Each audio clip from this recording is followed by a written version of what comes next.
I'm in search of conversation guests. If you are interested or know someone that might be interested, please contact me directly. Thank you.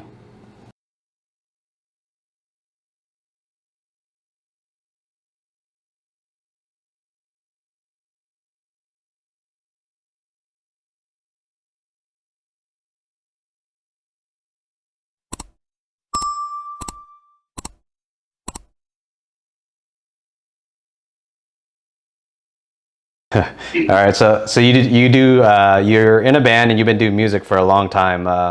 Right. I think one of the most interesting topics for me personally with music is, and this would be a great question to ask you. Okay. So when I was, I'll this whole platform of 3 hours, like it's all about tangents. So I'm going to take you on a pretty long story, but I'll connect my question at the end. When I was 12, I was in my first band. I was able to play, my drummer's dad had a Les Paul, and I was able to play that from time to time. And then I had my Ibanez electric guitar. And even the first time playing together with the drummer, the bassist, the lead guitarist, there's a magical feeling when it's not even, to me, it's not even connecting at a high level with these people. Like, even if it's a simple song, it could be like, you could start a simple riff, like freaking seriously 2 chords. The drummer comes in, the bassist adds their stuff, and then the lead guitar adds their stuff, and you got a pretty cool riff, and you're all jamming out. Now that feeling, like, it is magical. There's nothing. I'm trying to think, even when I work in software, when I get together with a team and we do some pretty amazing things, it's fun, but it's not the same feeling. I don't think I've ever gotten this feeling with anything else. Now, let me also continue the story to, I played in the band all the way up till the age of 17 in 3 different total bands. And that magical feeling happened almost every time, and it didn't go away. Now, even when I was like 27, because I kind of didn't play guitar that much as time went on. Even when I was 27, I connected with a friend that was really into music, and we jammed out, and that was fun. About 2 years ago was probably the last time I picked up, the last time I kind of jammed with somebody, but it was just another guitarist. And that was fun. So do you still get that magical feeling, or do you get that magical feeling at all? And how would you describe it? Or do you even know, do you know what I'm talking about? Well, so I always tell people that's the most fun thing you can do with your clothes on, like, is playing in rock band. There is the level of connection or communication you have when you're playing. So there's the band, the music I sent you was the band is a 3-piece. It's a power trio. It's me, a bass player. I'm playing guitar, harmonica. Unfortunately, the drummer insists that I sing, which I'm kind of like okay, but I am not a singer, and it's just where we're at in the band. The bass player and the drummer. And the drummer's actually a better singer than I am. I kind of wish he would just Phil Collins it and just sing, but that's a whole different story. But like, it's fine. Like, I have so much fun. So it's 3 of us. This band has had several lineups. It's me and the drummer are the consistent thing since the beginning. Because we play in his garage. He's been in the San Diego music scene for, I don't want to make him sound super old, but he's been there for like 2 or 3 decades. He's been in the San Diego music scene. He knows the people in San Diego, so he kind of like, he's got experience, and he helps us when we're trying to get into places. And he is there's a type of communication that occurs in a band situation like that. That is just, there's nothing else quite like it when you are playing a song. Whether you've played that song 1,000 times or it's your 3rd time playing it, and you're just moving through the song together, and you don't always notice it until there's a moment where someone forgets something or someone misses an entrance, and you can feel the band move around it. You know where you're clicking is when everyone can kind of like, all right, well that happened. We're just gonna add 4 bars and move on, or we'll all look and smile and laugh and then move on, or someone gets angry or whatever. But like you can do this thing without words, without much in the terms of what most people can consider communication, and you can move together through a piece of music, and it is there is nothing like playing together. And then on top of that, when you're actually performing together in front of a group of people, whether it's any type of show, whenever you're playing in a show in front of people, and then you're having that same experience, that is easily the most exciting, nerve-wracking, and fun thing that I have ever done in my life. Like, there's nothing quite like being in a rock band or jazz band, type of band. It's better than a lot of. When I was young, when I first started music, I started when I was 9, 10, and I was playing flute and played woodwinds when I was in high school and in junior high. Went to university. I studied composition. I played classical guitar. That was my primary instrument in university, was classical guitar. And I was part of orchestras and choirs and guitar groups. And it's always a little different in an orchestra, or if it's 10 guitar players playing in an ensemble or a choir. You don't have the same sort of I guess with with a band, in a band situation, when it's a small ensemble, it's 3 to 5, 6, 7 people who are friends, who are there for a common cause.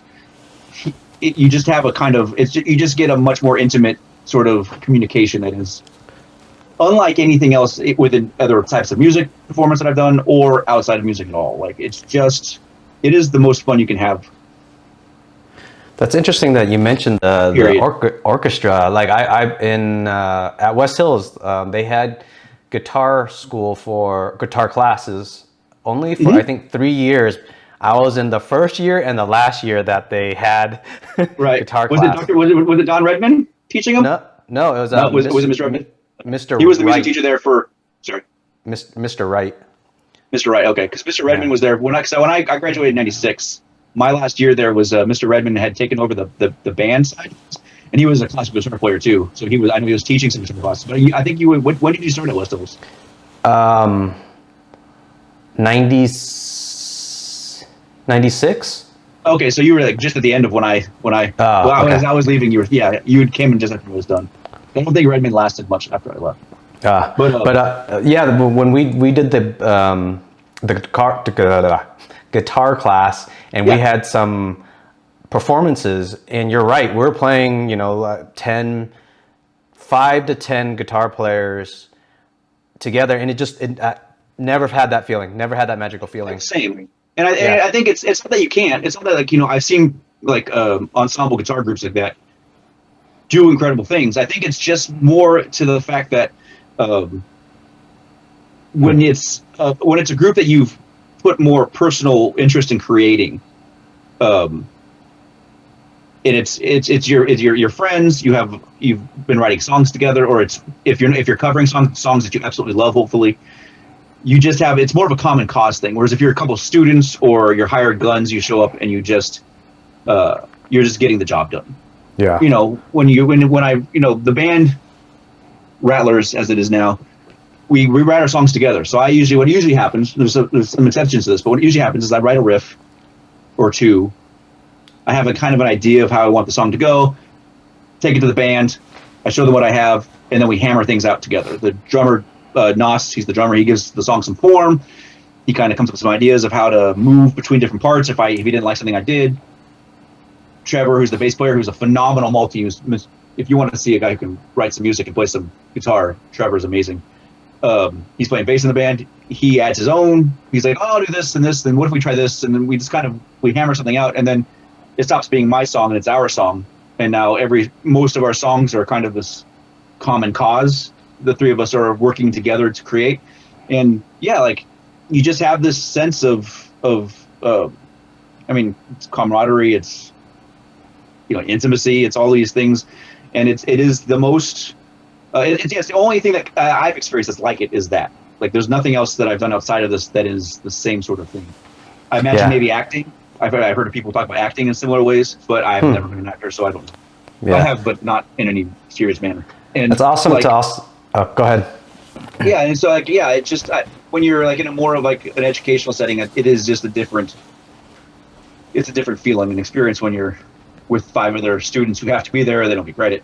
Like it's just, you're not doing it. You all love music maybe, but you're not doing it for that reason at that time. And, Yeah. It was kind of cool.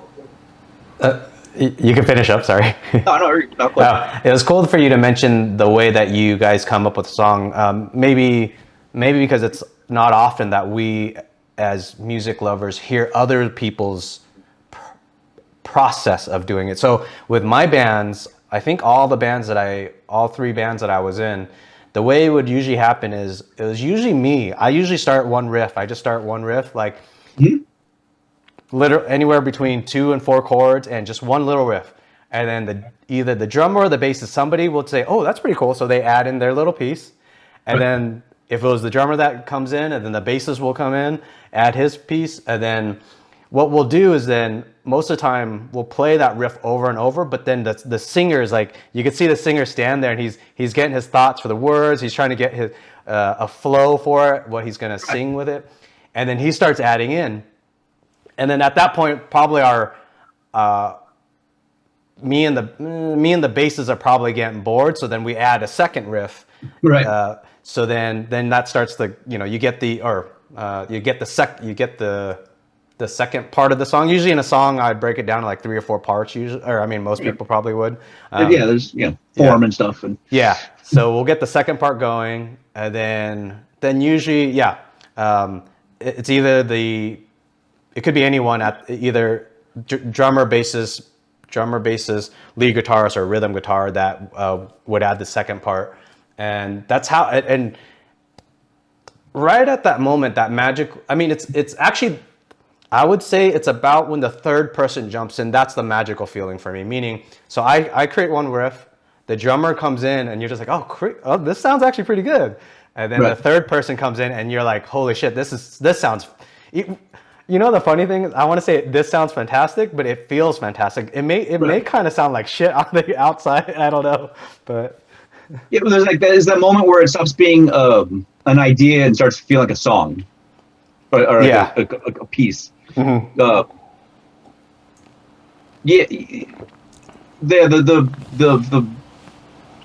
what's what I'm looking for?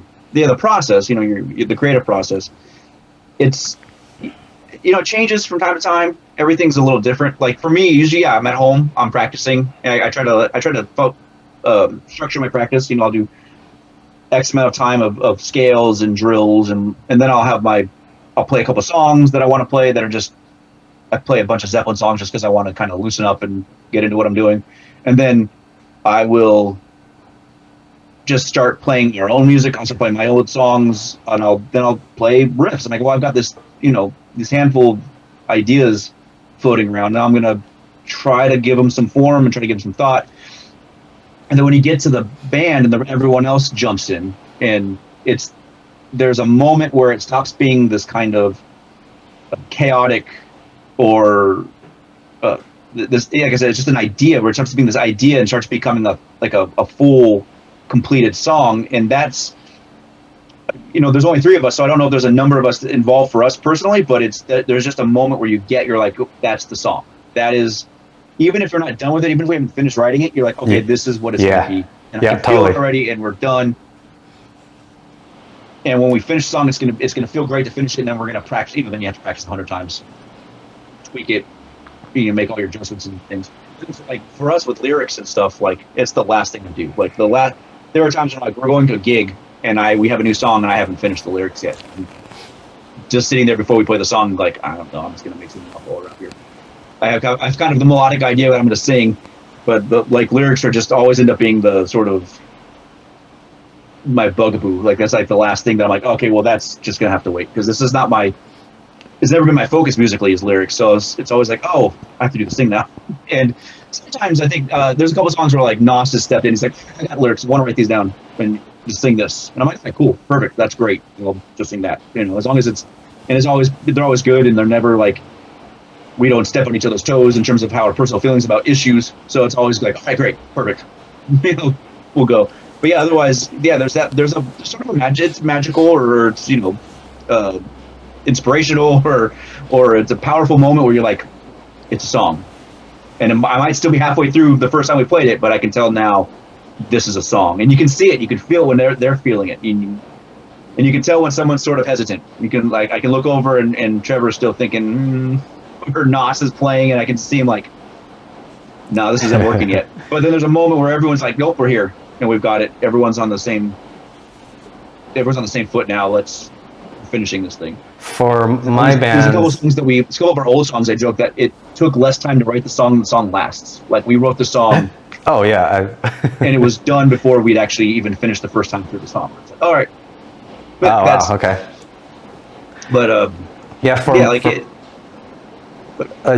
for me, it's about the third or fourth person out of a 5-person band. Once the third person jumps in, it's usually, I think you could see all 5 people's faces light up. Like, it's not just the 3 people, it's all 5.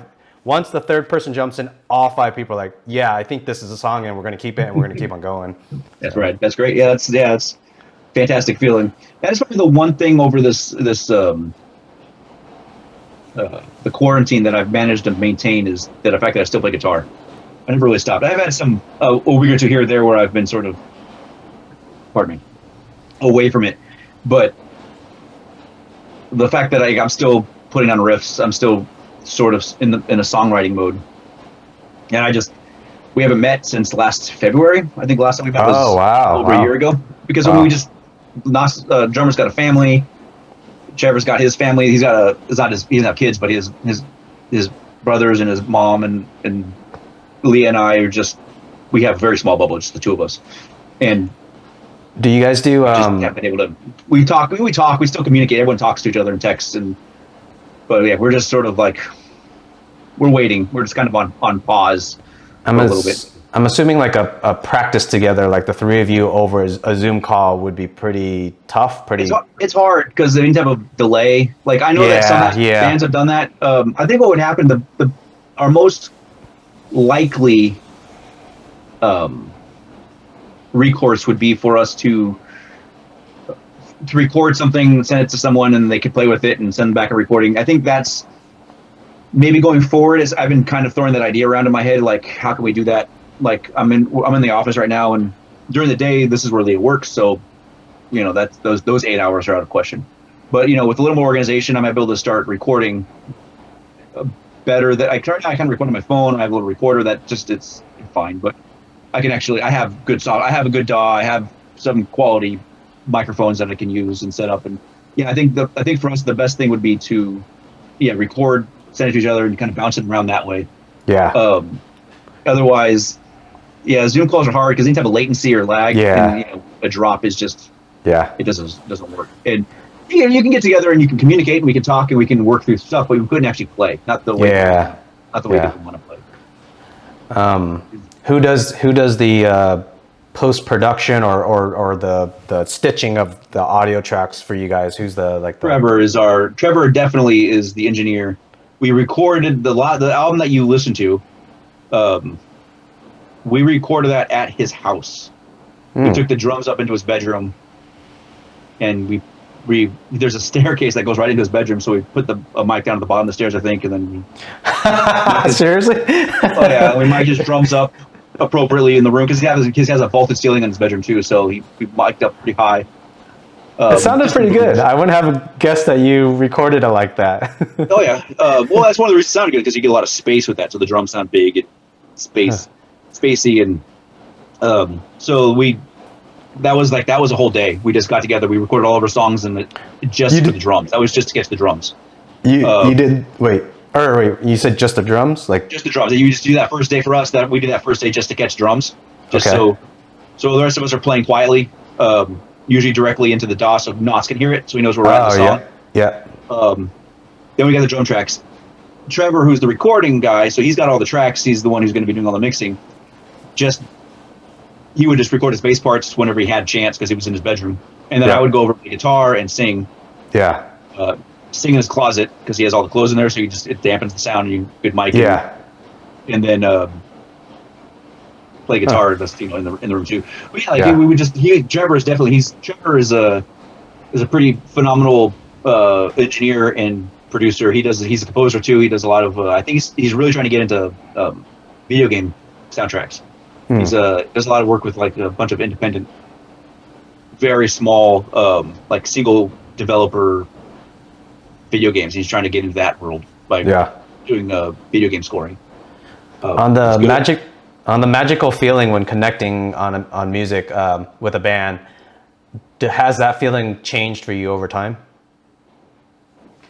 Not particularly. I think that's one of the things that keeps me going back to the band. I think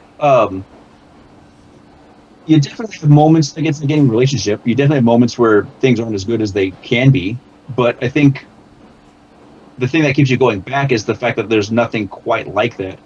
And it never has gotten less. Like over the course of any amount of time, I've been playing with Nos for almost 12 years now. And it's never been boring. It's never gotten to the point where I was like, well, I don't want to do this anymore. It's always been it being in the band is the thing that I personally just love doing, and that those moments and that we call it magic, that never changes. And I have not noticed it get less. When I know people who have had those experiences, it's because they're doing stuff they don't want to do. I have friends who are in bands and they're playing music they don't want to play, and when that happens, that's that's an emotional thing where they're just like, I don't want to do this anymore. This isn't what's making me happy musically. And I think if that ever happened, then I think I could definitely see myself losing that feeling. But right now we're still playing our songs. It's our music. And when there's any type of like lull or sort of like, because if you go a long time between gigs, it can get kind of like, it's a lot of work. Why do we keep doing this? And then you play your first gig back, and everyone's like, okay, that's why we're doing this. Because at the end of the day, like playing in the garage is fun, but it's the gig that is the most fun. Like playing in front of people, even if it's it's San Diego. The music scene in San Diego can be pretty fickle. So even if it's 8 people at a dive bar, like I don't know if anyone's ever watched someone dance to music they've written, because the second you see that is like it takes that feeling of being in a band and playing together in a band, and then it just magnifies it and just makes it sort of like, oh, that's why I'm doing this. That it's taking all this work that we're doing and it's making it gives it the context that you want. Okay. At the end of the day, the 3 of us are supposed to be communicating with these people in front of us. Like that's the whole point, right? And so when I look out and I see someone, it's San Diego, so they're never in front of the stage. They're always about 10 feet just past the light, so you can barely see their silhouette.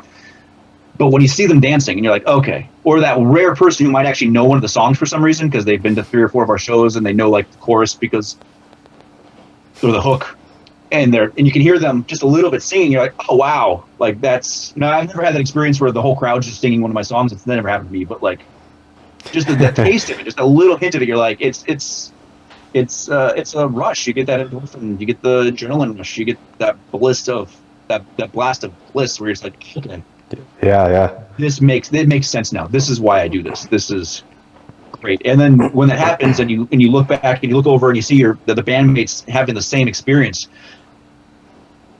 it that itself, as long as you're friends with everyone in the band and everyone's in good in a good relationship still. It can heal any of the I'm a little bored right now moments very quickly. I've done I've done some autocrossing, which is like a small track racing with your car, go-karting. I'm trying to think of any I've done software. I've done archery. There's nothing that gets that feeling like music does, and for me, it's music, creating music with the band. Unfortunately, like listening to music, it's different. Listening to music it's enjoyable. You know what? I actually get more of a feeling with music when it's in a movie and well done, when it's connected with a feeling in the movie, when someone's killed and the music's, going with it, or someone's whatever going through a bad event in the movie, and then the music just fits. That has more of a emotional connection with me. But yeah, I think of all the things I've done, it's crazy that music is the only thing that makes me feel that. I can't even describe it. I can't describe to people what that magical feeling is. I could try to, but I don't think it does it any justice. It definitely needs to be experienced at some point to really understand it. And like as far as listening to music goes, I can't tell you any musicians I know who kind of don't listen to music when they're not playing. I actually I do not like to do cover songs at all. It's just me. Now I do think that was it was bad for my growth in guitar, but I'll kind of jump around and kind of explain that. I love creating my own music. I love my band members adding stuff to it, and that's the magical thing to me. When I do a cover song and I have to play someone else's music, it doesn't feel the same for me. Yeah, we don't do a lot of covers. We usually have one cover or two. Like my wife is a phenomenal singer, so she'll come in and sing. Like we'll do a medley that's basically "Whole Lotta Love," and then where there would be the usual like breakdown and "Whole Lotta Love," we'll do other songs. We'll drop in a blues song and then These Boots by Nancy Sinatra or something like that, and we'll just kind of do this like one 5-minute long medley of cover songs just to kind of, because it's nice to fill out a set, and sometimes it's nice to step away from your own music for a little bit, especially if it's a song that you know people are going to enjoy. But yeah, I think the thing that was probably one of the most detrimental to my growth as a guitar player was the fact that it took a long time for me to start learning other songs, like to do covers. Like when I was in classical guitar, when I first started playing guitar, it was a classical guitar focus, and so you're always playing, sheet music basically. You're learning, if you play classical guitar, you get there's Giuliani's right-hand studies, Segovia's scales, Carcassi's method book, and a small stack of songs by Tarrega. And Lagrima is the song that everyone learns. And you start learning this music, and you start learning it. You're playing this sheet music, and you're playing these especially early on, you're playing these very, they're standards. Every classical guitar player knows these 8 songs, these 8 pieces of music. Not even songs, they're just pieces of music. And that's an important part of learning to play an instrument. You're learning these fundamentals of the art of the instrument that everyone knows, that everyone can refer back to kind of gauge where you are in your playing. There's a lot less sort of structure learning to play rock and roll or pop music. There's a lot of structure with jazz that's more similar to classical music now, but like blues and rock and pop and that kind of thing, there's not very much in terms of classical pedagogy, which is the learning and the teaching of the music, which is fine. I'm not even encouraging that there should be. That's not what I'm trying to say. I'm just saying that there's just not. So if you're like me and you come out of a classical world, and like I decided I want to be in a rock band when I was 30, not when I was 13. I came in there. I remember some things that happened. I was in my bedroom, and I was like, I haven't ever plugged this guitar in. So I plugged the guitar in, and I hit E chord and was like, I want to be in a rock band. I'm 30 years old and I want to be in a rock band. Even if it doesn't go anywhere, even if it's just me and my friends playing at the soda bar for the rest of our lives, that's fine. And so I started writing songs. I didn't go and learn how to play 10 Led Zeppelin songs, a couple of Oingo Boingo songs, and some Pro Jam songs or anything like that, or some punk songs. I didn't learn to play anything from The Clash. I just started writing my own songs right off the bat. Like I was like, I want to play something like this, so I wrote something like that. And so I got really good at playing my music. And then I realized when I was talking to other guitar players, rock, blues musicians, that I didn't have the same sort of I don't have the same kind of language they do. Like I didn't understand. Like I couldn't just pick up a guitar and start playing the song with them because I didn't know it. I could kind of play around with what they were doing, but it would never be the song. Like I just didn't learn Sweet Child. Like every guy who picks up an electric guitar and wants to play guitar, or woman, plays Sweet Child of Mine. They just learn the opening riff, and I skipped that whole part of playing guitar.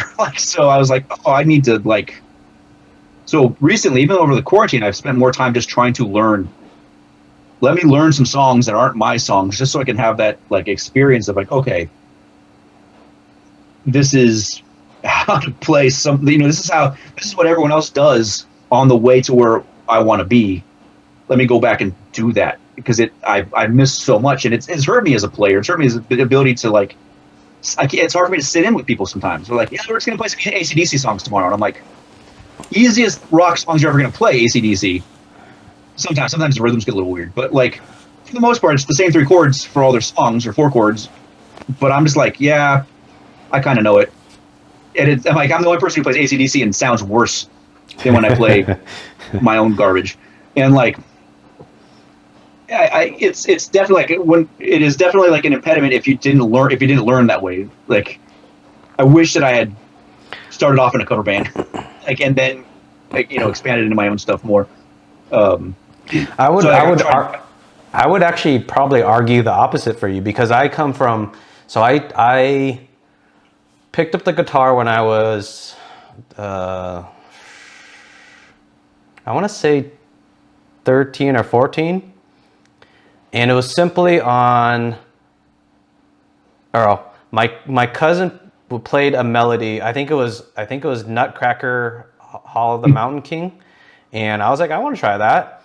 And then he showed me, and then he happened to play, I think, Enter Sandman by Metallica, and then I wanted to learn that. So that was it. That was the hearing someone play a simple melody, and it's so simple that I don't know how to explain it. There's nothing complicated about it, but that caused me to want to play guitar. Now, where I'm going to try to connect it to you is, I started learning on my own, and I just went online, try to find tablature music. I tried to find songs that I like and just replicate those songs, and then I started just making up my own songs, but with no structure. I just started making songs that. Right. With just a single person guitar, that I just tried to make up some songs. Then later on, my other close friends started picking up guitar and drums and stuff, and we're like, hey, let's try to put a band together, and we started playing. And I mean, it was, huh? That's how you do it, right? Like, yeah. I remember back, well, how would I say it? Being older and looking back, I'm pretty sure it sounded terrible. But I'm thinking your approach was, it's like, how can I say it? It's easier to go from your approach to a band than me trying to learn. Because later on, I went to Spanish classical music at West Hills, and it was tough because I was kind of maybe incorrectly trained. Yeah, I know you're saying. Yeah, but I think the major thing I would have to say, this is I think across everyone, is enjoy the music, play for the love of the music. I have. Literally, I want to say, well, literally, around, it feels like 95% of people that have heard me play guitar, like they may ask me afterwards, like, oh, you know how to play? I want to learn how to play. How do I learn how to play? Can you teach me? And I'm like, it's just time. Just if you like music, just pick up a guitar and play. Just do it. And then that 95%, I feel like 75% say, well, I should probably go get lessons first. And I'm like, no, do not do that. Go love music. Play on your own, test it out, love it, then go get training. But that's my suggestion. What do you think? Well, like I think everyone, most guitar players, I think would have like beginning guitar players would be better off if they just could kind of figure out what they want to do at the beginning. And I think a lot of good teachers will ask them, "What do you want from this? Like, what do you want as a guitar player?" And I'm not talking about like star aspirations where they want to be a celebrity playing guitar, but just like, what is it you actually want to play? Is there a particular song you want to play? Or you do this because there's a song you want to play? A lot of people just want to play guitar because they want to play this one song. Which is fine. That's a completely legitimate goal. But as long as you know that goal, and that can help you, once you know that goal, getting there becomes a very clear route. A lot of times people just like, I want to, when you're sort of vague, you're just like, I just want to be able to do this thing. That's fine too, but like if you give yourself goals, even if you just have to invent it, like I want to play House of the Rising Sun, which is one of the first songs most people learn because it's pretty easy and it's a pattern and open chords. Just make up that goal for yourself. Get there, whether you're doing it by yourself or with a teacher or with a friend and learning together somehow. Um, just I think what helped me in my journey in this regard, and the fact that I skipped over playing covers and went right to trying to write my own music, is that I had already had a decade of university experience. I was already I have a composition degree. I have years of playing guitar with ensembles in a classical world, in classical style. I've played in orchestras, I've done in choirs, and I had a breadth of musical experience going into it. So I kind of skipping that step made some sense because I already had a foundation to build on. For a lot of people, learning those covers is that foundation they're building on. Yep.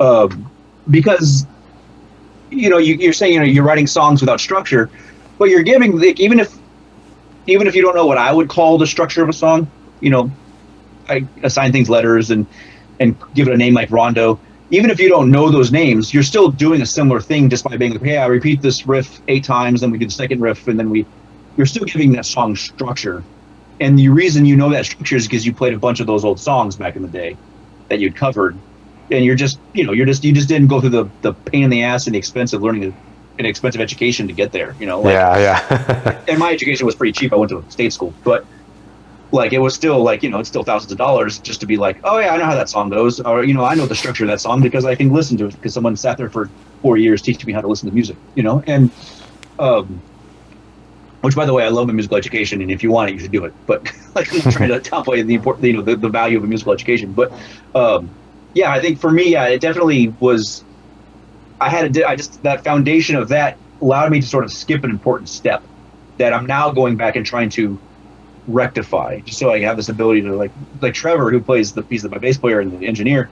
He plays guitar in cover bands, and he's fantastic, and he probably knows 200 or 300 popular songs from the last 40 years of popular music, because I know him because my wife sings in Leah sings in bands all over San Diego when we were allowed to play, and he plays guitar with her in various bands.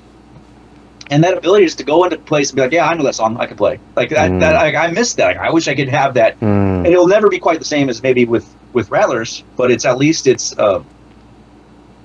can still at least go and play and have fun playing songs that I just frankly at times I'm like, I just don't know that song. I wish I could play it. So I've been trying, and lately I would say over the last few months it's sort of slowed down as I've been focusing on other things. But excuse me. Well, yeah. Do you? So I feel go ahead. I was gonna say I just missed that thing. That's all. I think you could. I feel like my musical ability is. If I could grade myself, say someone that's never picked up an instrument and has no desire to pick up an instrument, on a scale of 1 to 10, I'll give them a 0. And then it sounds like, I'm guessing, I'm just gonna guess, your musical ability, I'll just assign you a 8, 9, or 10. Where I would rate myself is like a 4. Even though I could pick up a guitar, I could play quite a few riffs, but it's usually my own music. If I like some songs, I'll go online, find the tablature, follow it, whatnot. What I'm getting at is, I feel like I don't know, my brain is I don't know if I can't excel to another level. Now, maybe I'm asking you this question is, have you worked with enough people where you feel that is actually, is that someone's brain that keeps them from getting there, or is it just their time? Now, I'm going to connect it with programming. So when I work with other programmers, I'm able to there's conceptual things in programming when you got to design these data sets connected with the code, and the code, you have to realize, in that code, you're going to talk to the database and have this data set. In that data set, you need to break up those 1 pieces of data into 2. Like if you have an order with order items, you have to separate that and program that, and you have to prepare the code in the database for all that. There's certain people, when they say they're a programmer, or even someone that is an amateur, someone that's starting out as programming, and I'm teaching them. they're after about 3 to 6 months. I feel like if they still haven't grasped it, it's time for them to move on. And I'm not. I think it's just certain brains could pick it up. Do you think music is like that? And I mean, I don't think that. Well, sorry. Do you want to add more to the question? I don't know in programming if they spent enough, if they would have spent a year instead of 6 months, would they pick it up? I don't know. So, anyways, yeah, that's kind of the Okay. I think that there's. I mean, there are people with a certain natural gift. There are people who are just very naturally musical, whose ceiling is sort of imperceivable. Like they can just go as far as they ever want to go in terms of their technical abilities as musicians. I don't think there's anyone who can't be a musician. And I don't think there's anyone who can't be a good musician. I think for the most part, if you're willing to put time and energy into it, you'll get back the amount of time and energy you put into it. And when that's true for everyone, no matter their talent level, right? Like, my only rebuttal, I think, to that is that I loved the guitar when I was between the age of 12 to 18. I guess that's only 6 years, but that was a crucial 6 years of a teenage life. Right. At points during that 6 years, probably about around 4 years inside that 6 years, I mean, I was picking up that guitar every day, hours on every day. Like, it was immense. And then I would see my other friends. I don't know if they pick. I knew one of them didn't. He didn't pick up his guitar that much as I did, but he fucking excelled. And then I'm like left. Yeah, there's people who just don't need as much work. They're definitely like, I am not going to tell you that there are people who just have a sort of natural aptitude for it. I think the caveat here is defining where, I think it's really easy to always look at others and say, I want to be that, or why can't I do that? Why can't I do that? Why can't I do that? I think with musicianship, there is a kind of a minimal technical ability that you want to be able to get to play, and it's not a high bar. If you go listen to some old late 70s, early 80s punk bands, you know that bar doesn't have to be very high in terms of technical ability. I think even a lot of music nowadays, they still... you just pound 3 chords, and like, if you can do it with some passion and you can do it like you care about something, you can do a lot just on very limited amount of resources. I think that for some people, I think managing expectations is a big part of the thing. Like, my Twitter handle is the okayest guitarist, because I am not like a virtuoso guitar player. But Trevor who plays bass in my band, is a better guitar player than I am, and I'm not ashamed on any level to admit that guy can shred circles around me. But he loves playing the music we write together. He never looks at me and says, why don't you play it like this?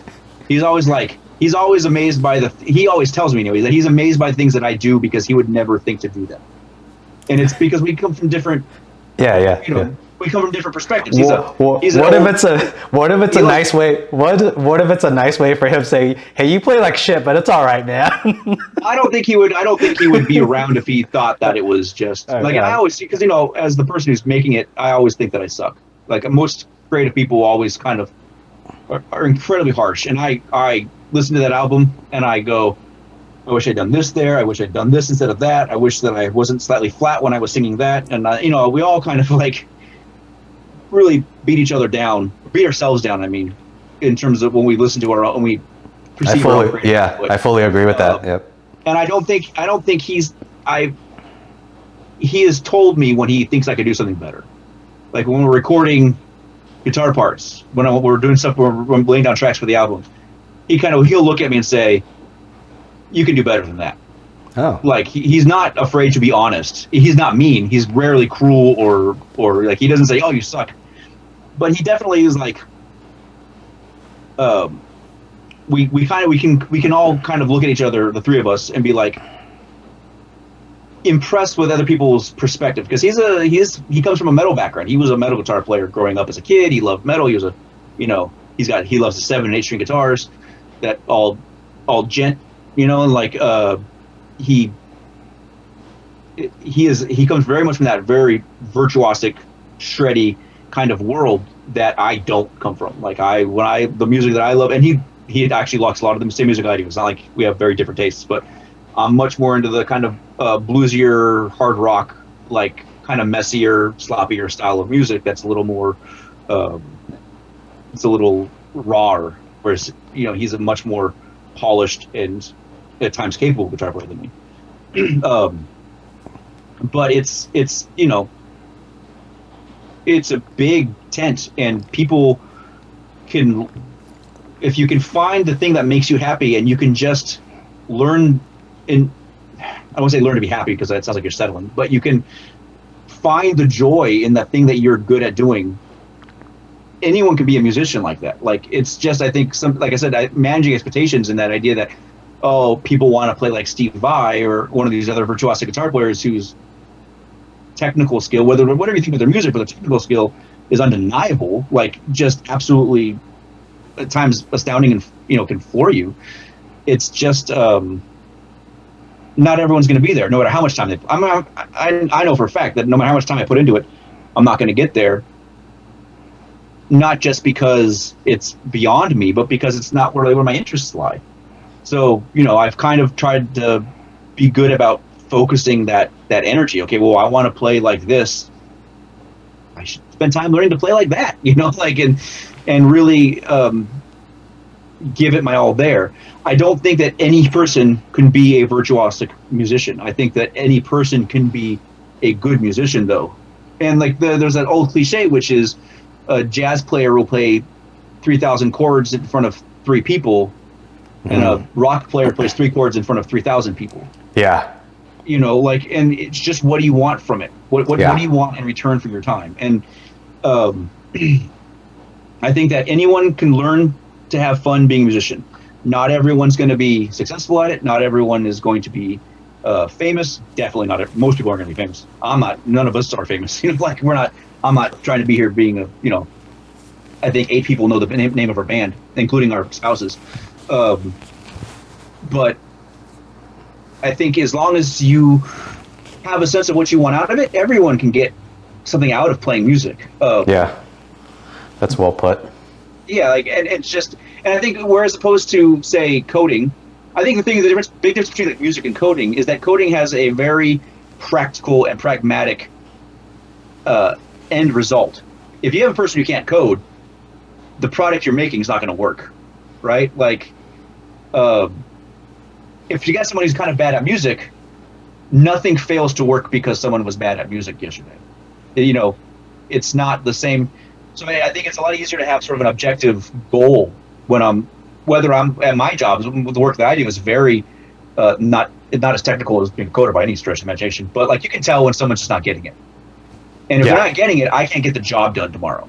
And so I'm going to need you to move on to do something else because we're trying to get a job done. And the only time that applies in music is for hired guns. If you hire a band to play behind you, if they can't play the music, that's a problem. But anyone can just play music on their own and find joy and fulfillment from it. Yeah. Whereas I think I'm sure there's people who code for fun, but it's just a different expression. It's a different ability to sort of explore a more creative side of yourself. Whereas working conventions, you absolutely have an end goal that is very concrete. And the exception of that, like I said, was studio musicians and hired professional musicians. They obviously have to be able to do these things in this order, this way. And I don't live in that world, so I'm okay with it. That's not where I didn't end up as a studio musician. I didn't end up in the world of a backing band for more famous musicians. So for me, it's music's just this thing that we do. It brings us joy. It's fun. We write. We put together albums. It's great, and I think anyone can do that if you are willing to put time into it. So don't be surprised when no one listens to it. Random thought on back to the magical feeling in a band. I wonder if someone should petition for that to be in the school system. Meaning, I feel like everyone should experience this once in their life somehow, one way or another. It's such a. It's such a magical feeling. Why don't they do music something education is an important part of like it's an important part of my growing up. I started in 4th grade in a school music program. That's why I play music to this day. Pardon me. I think when you cut out music education from schools, it is harmful to students. It is you lose. Pardon me again. You lose that benefit of what musical education have to offer. And the idea, like, it would be great if schools had enough space and time and music that anyone who was interested in could just play in a band.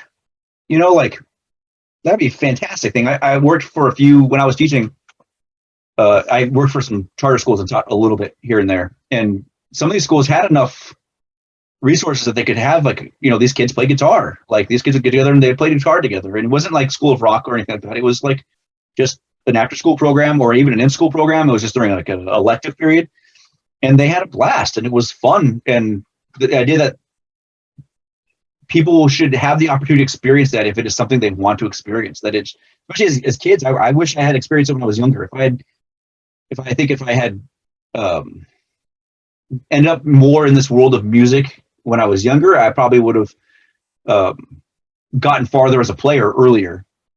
Definitely, like, because it is a motivating factor of that idea of, oh, I play like this because I want to be better when I do this thing that I love doing because it's the most fun thing you can do. Like, whereas I think my early music education was a little stodgier, a little less, clearly less rock and roll for a lot of reasons. But I mean, it's that, you know, I take the long way to every goal in my life. So it doesn't surprise me, you know, looking back, it doesn't surprise me in hindsight that it kind of went that route. Yeah. But yeah, like, I mean, just anyone who could play in a band, like if you get the opportunity, like when I'm part of like message groups and stuff like that, or in type of like, back when I was on Facebook more often, and I was part of a guitar player Facebook group, and people would ask, you know, my friends want to start a band, should I play? You know, these are like 50-year-old guys, men and women, asking if they should be in a band. I said, yes, get out there, be in a band. Doesn't matter how old you are, who cares? Just go play. It's going to be more fun than you will have for the rest of your week. Like, you'll spend your whole week looking forward to that. If it's something you enjoy, you'll spend the rest of your week looking forward to it. You might not. Some people aren't going to enjoy it, and then, you know, and you can move on with your life. But if it's something that if it gets to you and you enjoy it that way, that's all you want for the rest of the week is just to play. Just want to get together and play. I wonder. Probably 1 out of 100 people I've talked to, I'm guessing a number, have been in a band and is able to talk about this. I mean, actually, it might be higher. It might be only 1 out of 300 people I know. Right. Who knows? Yeah. It's just it's crazy to me that so far every musician that I ask that's been in a band, they say yes to that question, that there is a magical feeling when you connect with other people playing in other instruments. So it's crazy to think if it's 1 out of 300 people, I don't know what the number is. It's sad that means probably less than 0.1% of the world has experienced this feeling. At least, you know, and I think for me, the number is skewed because I spent time with a lot of musicians. A lot of my friends are musicians. You know, it's influenced a great deal of my social circles. Outside of like my very closest friends, it's very much influenced who I get with and talk to. And everyone has that, you know, whether they were in a punk band or a jazz band or a rock band, or they were in a pop group and they were like 4 singers in some of a pop singer group. It's the same. Everyone has that same response, and I think that it almost is required, or you wouldn't go back. You know, like you just wouldn't. Yeah. You would if there wasn't that thing that made you want to keep doing it, like unless you're so obsessed with just the very pure concept of the music itself, there's got to be a more sort of physical, visceral response to doing it, and I think that's what we're getting. That's whatever chemicals in your brain get released when you're doing it, whether it's dopamine or whatever. That when you're playing and you're just like, this is the best thing in the world, especially when you're like, if everything's clicking. When you're playing well and doing it, and you're just, it's the best feeling. Like you're just, you know, you're there, and you can kind of float for that, you know, hour that you're on stage.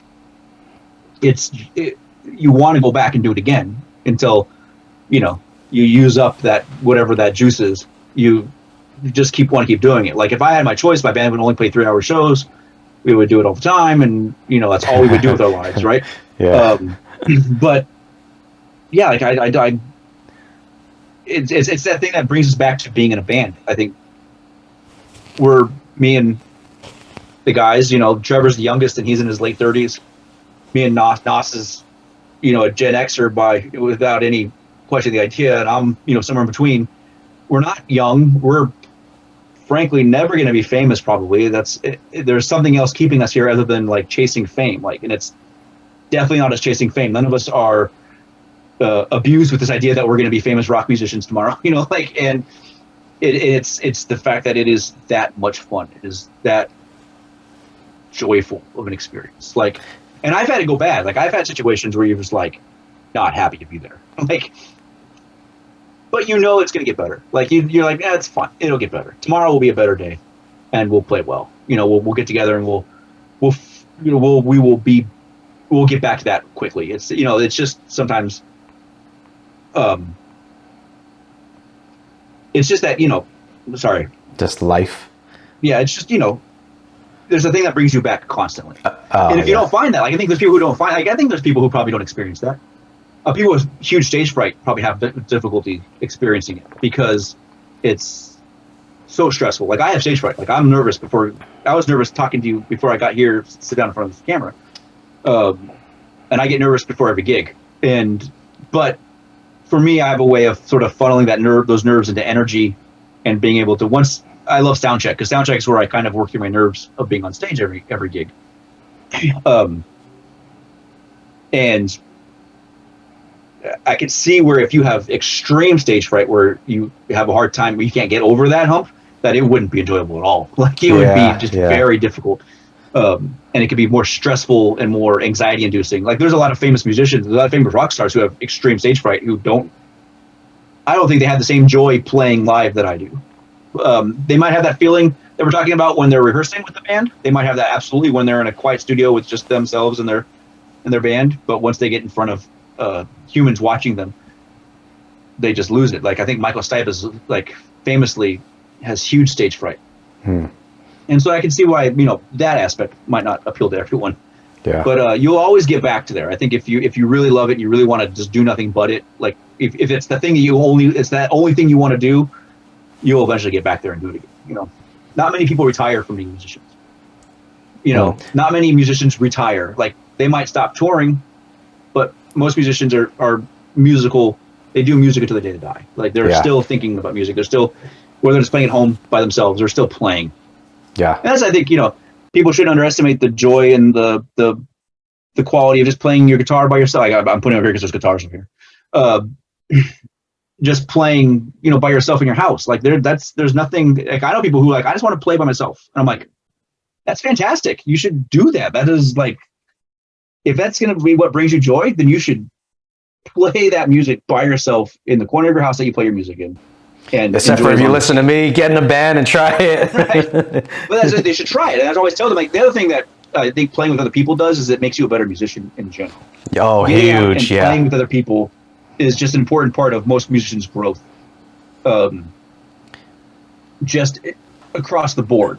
It's like the speed that when you're in a band, because then your bassist will mention something, and then you may see the way he moves with certain. He might do something with the bass, or he might know something with the guitar, and he might teach you. And right. It's just amazing. Yeah, you learn so much more in a band. Well, playing with people in a band, because you have to keep up with them, they have to keep up with you. Perspective, just like I told you, Trevor was like, oh, I would have never have done it that way. People approach, problems, you call them problems music if you want, we'll approach them different ways. And you'll see someone else's perspective, and you'll learn from their perspective. You'll learn from their context of how they see a musical, a bar of music. And you can be like, okay, well and then that context will give you a broader set of tools to work from in your own musical life. And that is invaluable as a musician if you want to be in front of people playing. Like, and that's, yeah, ultimately I think music is meant to be shared, but if what you want to do is play by yourself, that is excellent. For the people who want to play in front of other people, though, get out there and play with other people as much as you can. Yeah. I have another friend who wants to start up he just wants me to play harmonica and him to play guitar, and he wants to go busk at Balboa Park. And I'm like, sure, sounds great, let's do it. And he's like, I got some ideas for songs, and I'm like, yeah, we'll get out there and we'll do it, because I haven't played with him before, and he's been working his ass off over quarantine. Like, he's been playing every day, and he's practicing, and he's studying, and he's trying to get as good as he can get. And I'm excited to see where he's at, and like, I want to play too, because then I get to focus on just playing my harmonica, which I never get to just play harmonica. So I'm like, awesome, I just get to practice and figure out how to actually play this stupid thing, and that'll be a whole new learning experience for me that is completely divorced from what I'm doing with Rattlers. And I look forward to that, because this could be a whole new part of my life whenever we get to that point and we can get out of this apartment. And I'm excited for that. What instruments have you played? So harmonica, guitar, flute, you said? I started with flute. I played a little bit of clarinet and saxophone. I'm not good at, and flute, I kind of can still play the flute. The other ones I'm not good at. Guitar, harmonica, I sing a little. Play bass a little bit, but I'm pretty bad at it. A little bit of mandolin. Pardon me. A little bit of mandolin. Trying to think if there's anything else I got under my. Do you ever jump on the drums? Oh, I'm terrible. Do you enjoy it, though? I had to play piano a bunch in college, in university. It was just, I always tell people I'm the worst person who ever came out of 4 semesters of class piano. Like, it was always just a pain. Like, I got to the point where I could play a few songs on the piano, and it was just always, piano is always just like, it feels like, when you're playing guitar, here's the difference. People always ask, well, you're using both hands. Most instruments use both hands to play. Why is the piano different? The piano is different because in the guitar, both hands are working much more in tandem on every note. If you're playing a single note, both hands are playing that single note. If you're playing a chord, both hands are playing that chord. There is a division between your left hand and your right hand on a piano that just doesn't exist in any other instrument that isn't a keyboard instrument. And it trips my brain out. Like, it just wrecks my brain when I try to get there. And watching a good piano player is a whole different thing. Now, they can't bend a note, so I'll take a little bit of note. But like, piano is always like, I could sit there and I could pound out "Happy Birthday" or a couple pop songs. I had to learn to play with singers because they were always, my university was focusing on a lot of accompaniment stuff. But it was, oh man, that is a bear of an instrument to play for me. Is there by any chance? I really focus on guitar and like string instruments, mandolin. I played banjo a couple times, but I don't have one. I don't own a banjo. The kind of fretted stringed instruments that I've kind of focused on are kind of where I am at right now in my life with harmonica, because a lot of guitar players just pick up a harmonica because it's easy. It's like right there, it fits in your pocket. You just have to know what key you're in, and you can run. And then once you learn that you can get a microphone and you can plug your harmonica into an amplifier, it's just a great feeling to play harmonica through an amplifier. Like, it just sounds so cool. And there's a certain ability to be a hack with a harmonica and sound okay that it's hard with other instruments to do the same thing with. Like, you can kind of like, if you listen to a lot of like singer-songwriter, like folk singers who have their harmonica on their holder, and they'll just kind of they'll huff and puff in a song. They'll kind of like, and it sounds great. Everyone loves it, right? Like, and they're barely playing the thing, and it's because it's sort of when you're in the right key and you know what key you're in, the instrument lends itself to just sort of being played and sounding good. It just kind of has that sort of, it floats. You can kind of float on it and not get good at it. I actually want to get good at it. So actually, I've spent time like learning how to play the scales of it and like trying to figure out how the really good harmonica players who are insane to listen to. If you're a really good harmonica player, like, There's also melodic harmonicas where they can change the key of the harmonica, and those things are incredible. But like, yeah, there's like, it's just a whole, it's a different part of my. It's I think it harkens a little bit back to my woodwind days when I was a flute player. So it kind of reminds me a little bit of that, and it's just a different aspect of music that it's really fun for me to kind of play around with. And then when I'm on stage with the band, sometimes having to switch between the guitar and the harmonica becomes a fun, stressful challenge in the middle of a set. You know, like stressful challenge. There's a couple songs where middle of a riff, I basically have to stop, find the harmonica, get the mic out, and play it. And there is a Jack Whiteism about where he tries to make every gig as hard as possible for himself. He wants to strain and struggle through a gig, and I'm not that guy. But every once in a while, just having a little bit of an unknown can be a little bit exciting. Like there's a little bit of, okay, I don't need to. He does things where he like pushes his keyboard, 3 steps farther than he needs to be to get there, just so he can feel the rush of almost failing. I don't need to be that guy, but it's kind of fun to have just a little bit of unknowns when you're in this very structured environment. I think the next question I'm going to ask, I think the answer is probably no, but do you think there's any instrument that may not have that magical feeling with a band, as you like, say a piano playing with a band, is that less magical than a guitar playing guitar with a band? I don't think. I think I've seen enough bands who play with enough weird instruments that I think if you play an instrument and you can make it sound the way it needs to sound for that band, I think every instrument can absolutely find that place where it has that sense that you as a musician are getting out of it the same thing that we all do. Sometimes instruments don't sound right. Sometimes it doesn't sound quite right in the band, and that's different. That's a taste thing, I think. My big thing, and like I can't stand listening to a drum kit, like a rock and roll drum kit with an orchestra.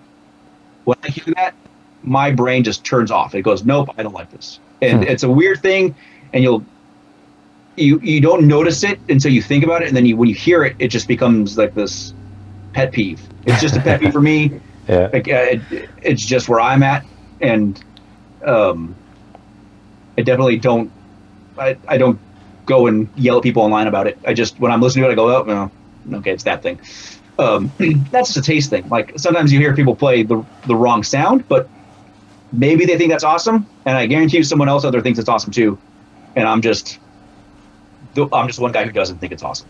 And but in terms of being the player in the band, experiencing that performance, I think you can take any instrument that you have and absolutely go and jam, as long as you guys can make it work. As long as you have the feel for it and you want to play in that band. I've seen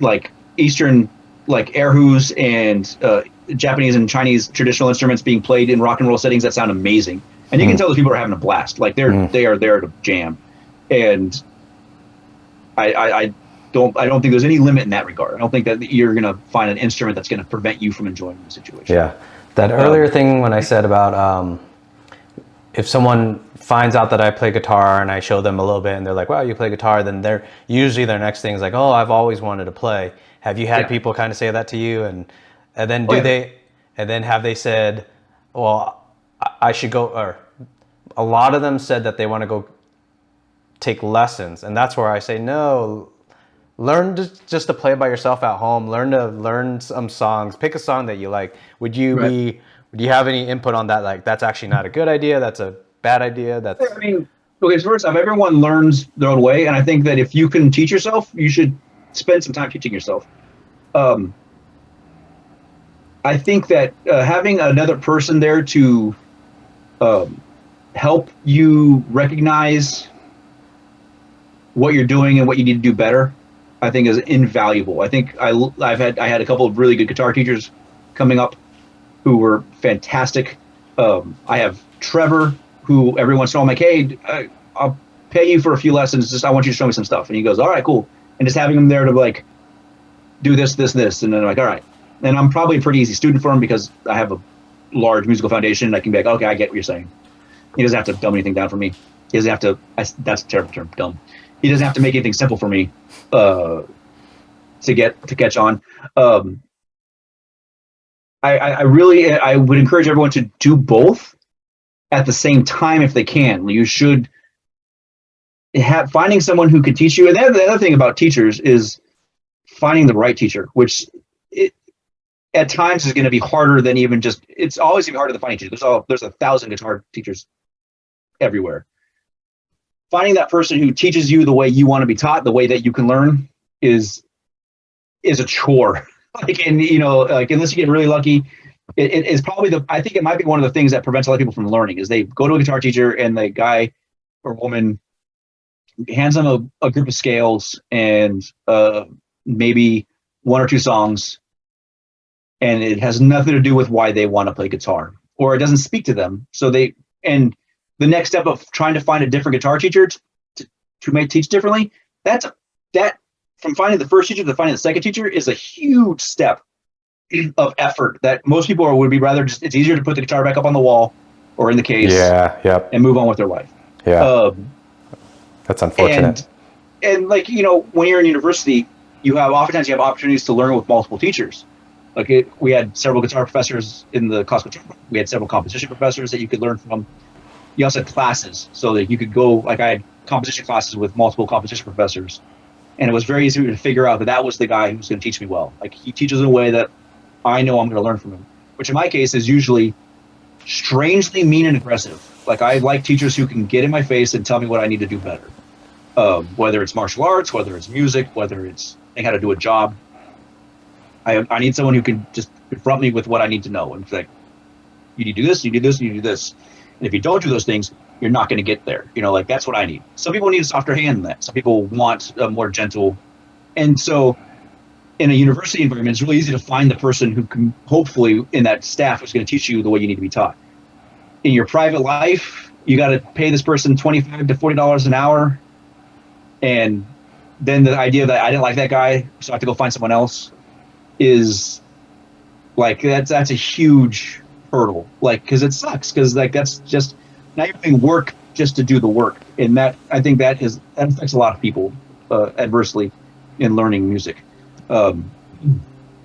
If they can pick up, if they can get an instrument and go on YouTube and just pick up a few lessons on YouTube, I think YouTube's a wonderful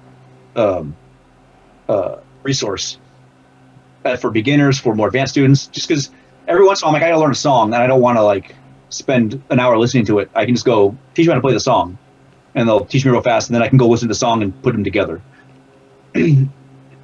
Phenomenal resource. And so if you can just learn to play a few songs on your own, get a few, or not even a few songs, but if you can just learn a couple chords and maybe a few licks, and then go to a teacher with a little bit more of a base, I think that's definitely valuable. I think if you have a friend who can just show you a few things, that's great. My problem is always people are always like, "Can you teach me guitar?" And I'm like, I don't want to teach you guitar. I am the worst good music teacher. I love being a martial arts teacher. I hate being a music teacher. I am an awful music teacher. I wish I was better. I wish I was good at it. I wish it was something I wish I had spent time and energy becoming better at. But for some reason, teaching music was never something that I was good at, and I think that frustrated me enough that I stopped wanting to do it. But if you have a friend in your life who can show you I can show someone a chord. I'm if I can show you some chords, but here's 3 people I know who are good teachers. Call them. Here's a couple chords. Now go call those people. That man and that woman are much better at teaching, will be much better at getting you to where you want to be. So I don't know if I would suggest that everyone should just teach themselves first. But I think if you can, you should. And I think that you should absolutely, if you think you can pick up a guitar and just learn a few chords, then just do that. Start there. I think that's perfectly, do that. And then when you start to take lessons, don't stop teaching yourself stuff. Don't stop playing songs you want to play because the guitar teacher assigns you a different song. Do both. You have time, if you have a good ear and you can just pick up songs by listening, don't invest time in that skill and try to grow that ability. And yeah, I would my preference is to not shoehorn anyone in their experience and tell Yeah. people to explore as many options as you can, because what will happen is eventually you'll find out what works for you and then Yeah. go to that and really work on that type of stuff. Yeah, I would add to that when you're saying find what works for you, and then for me, I would also add in what is also fun to you. What do you like, and what? So the word works for you could be fun or whatever you enjoy. Because I think I just see it so often when people ask me about guitar, then if they go get lessons, and I feel like I see it on their face. It's not fun to them anymore. Like something happened, and that's like, man, you had the smile going into it, and then now it's changed. Like whatever that path, and for maybe it was just bad luck.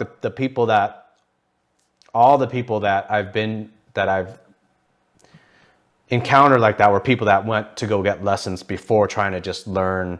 But I totally see your point of view.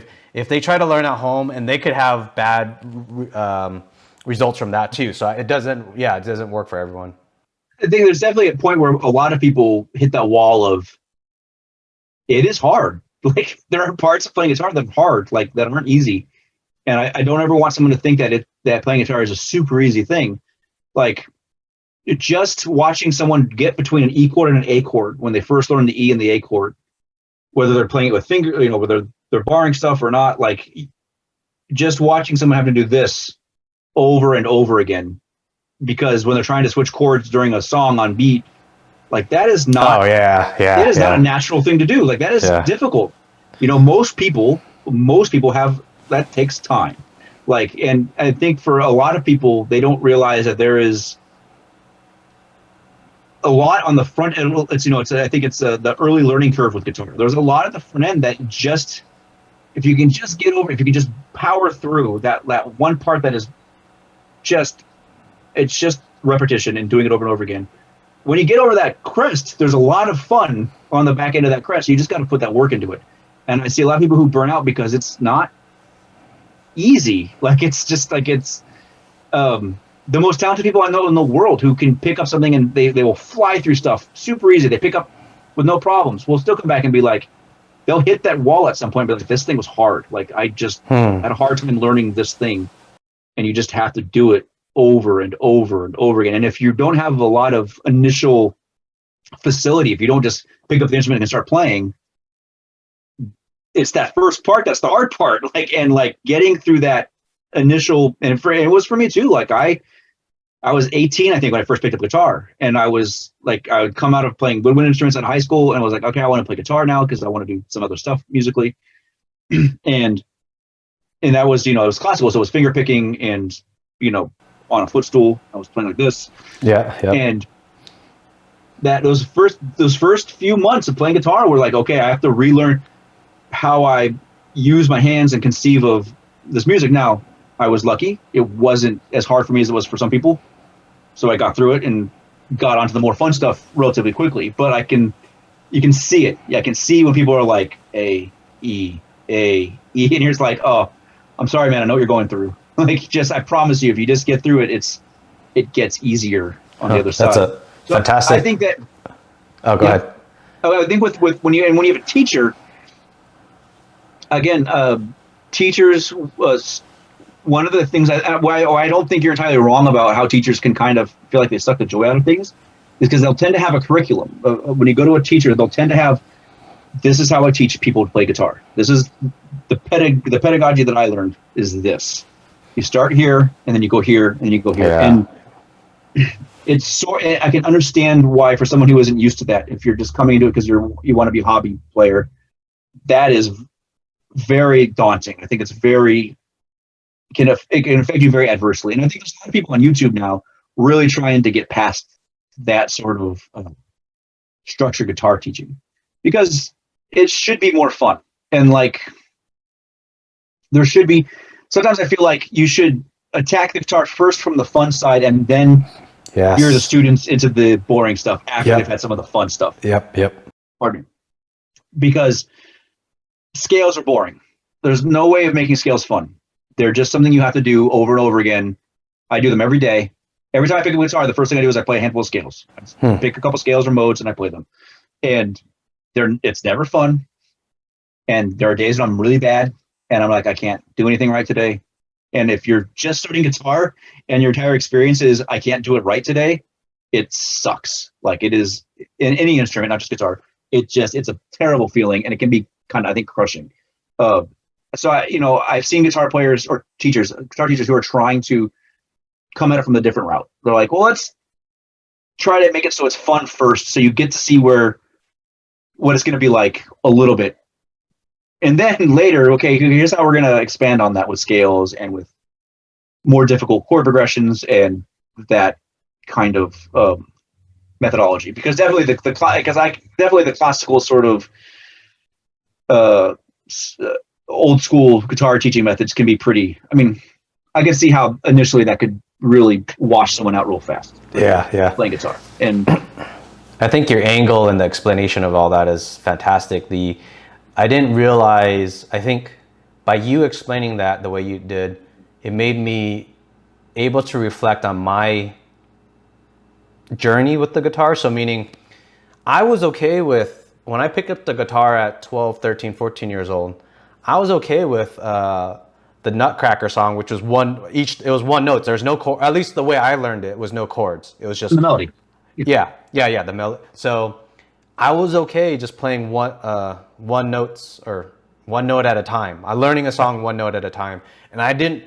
I want to say it was pretty far in where I was like, maybe I'll start learning chords and stuff. So when you said some people come in with expectations, I think that's probably a powerful, an important thing where maybe people shouldn't come in with an expectation that they're going to learn guitar overnight, like be able to strum chords, bar chords. And I never really thought about that, because my journey was, I'm okay with the single notes, melodies all the time, or for a long time, and then slowly work into chords. So I think that's what these people try to do now is like, if there's something you like, I always try to tell people, like, when they ask for advice about learning, I was like, pick something you like, pick a song, and try to learn that song, so that way you have a goal, A, and B, you have something that you're going to like when you're done with it, right? So if you can finish learning the song, you're going to like playing the song. Whether you want to play the melody of the Mountain King, or you want to play the intro riff to Sweet Child of Mine. Just have that goal.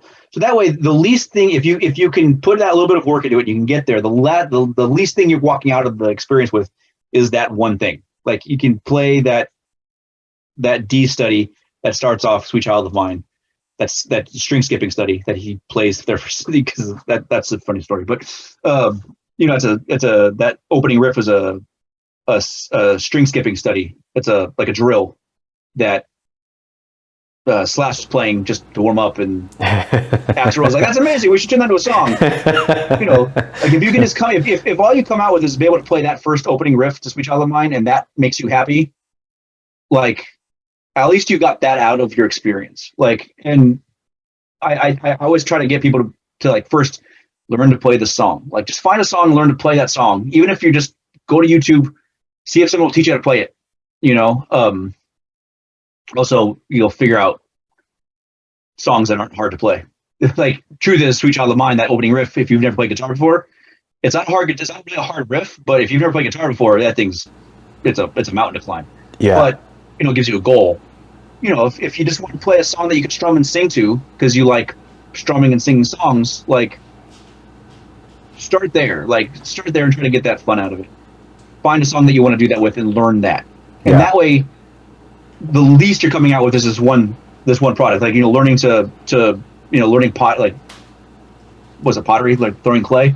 Yeah. Like, at least you get a freaking mug when you're done, or a bowl, right? That's what you're coming out with at the end of it, instead of a $100 guitar. Hopefully, you didn't spend more than $100 on your first guitar, and then that sits in the back of your closet.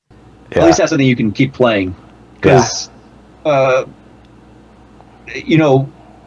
singing that song hopefully will be enough fun for you to learn the next song, because eventually you'll get bored of that song, right? Hopefully, yeah, and you want to learn the next song. And I also tell people, like, don't think that don't, if you want to be a shredder, go be a shredder. If you want to strum and sing songs, and don't feel like there's shame in any choice that you make. That you should. There isn't. It's all music. It's all this. It's all eventually. It comes back to the same core of us trying to communicate with each other through this art. I think one of the reasons why music sort of, you talk about that magic feeling that you have of being in a band, is that it's three people having to communicate together. In my case, three of us, so that you as the audience can hear what we're trying to tell you. So that's it's the communication between the band. It's communication between the audience and us. And almost no other art form has that temporal nature that music does. It's never the same twice if you're playing it live. It's always different, and you don't ever get to go back and have that moment again. The second you play a note, you don't ever get to replay that note because that was in the past. Authors, painters, film and television, acting, I think on stage is a different story, because I think actors on stage kind of have probably a similar experience that musicians do, because they're the same kind of realm of like, this is very temporal. Like, once I say my line, I'm on stage in front of a live audience. I can't go back and do it again. So there's an excitement, and there's a kind of it sort of speaks to the reality of life that you don't get to go back and do it again. You don't get to go back and listen to it the same way twice if you're doing it live, if you're doing it in person, if you're doing it together. You cut an album, the album's not the same every time. But when you go watch a band play, it's never the same song twice. And I think that adds to that experience, that sort of what it is, the excitement of you all being there together and communicating. And I think I'm rambling now. It's all good. I think I lost my train of thought there. But yeah, I think that so don't, find where you're going to find your joy there. Yeah. And don't be afraid of attacking it and enjoying it. And don't ever feel, I know people are like, oh, I just play guitar, I just play chords. And because I've talked to people who are much better guitar players than they give themselves credit for, who are like, yeah, I just play chords and sing songs. And I'm like, that's music. That's guitar. Guess You're what? playing. Bob Dylan how famous is Bob Dylan? How phenomenal of a songwriter is that guy? And all he ever did was strum guitar and sing songs. Like, don't be ashamed of this. Enjoy it. Get what you can out of it. Yeah. I don't know about that whole tangent about music. No, it's all good. Something I wanted to add in was when you're I think both of us were talking about chords and whatnot. When I started learning my journey into guitar, another thing, I was okay learning the melodies of many songs, I guess. And even if the songs, say, I really liked Green Day back in the day, and Green Day, if they did their power chords, but I was okay not even playing the power chord. I was okay playing one note, strumming that, one note, strumming that, one note, strumming that. Oh. And I was okay with that. And I wish if someone's listening to this, I hope that they also think that if they're interested about guitar, go that route if they're okay with that too, because that's a fun route. It's an easy route. You only need one finger on the left side, and then you're strumming on your right, and you're playing one note, but you still get the music. You get the music. You get the gist of that song, whether it be Green Day Basket Case or whatever it is. You still get to be a part of it and feel that it's music. Like that one note is still music. Like there's nothing not musical about playing one note. Yeah. Whether it's one note or one chord. Yeah, I've had some friends that were learning guitar, and they kept on mentioning chords, and I'm just like, I mean, it does make certain music sound more complex, but you shouldn't be focusing on that as your like. I mean, B.B. King made a whole career on never playing chords. Like B.B. King talked about that he didn't play chords. Like he just played lead guitar the whole time. He played basically melodic stuff the whole time.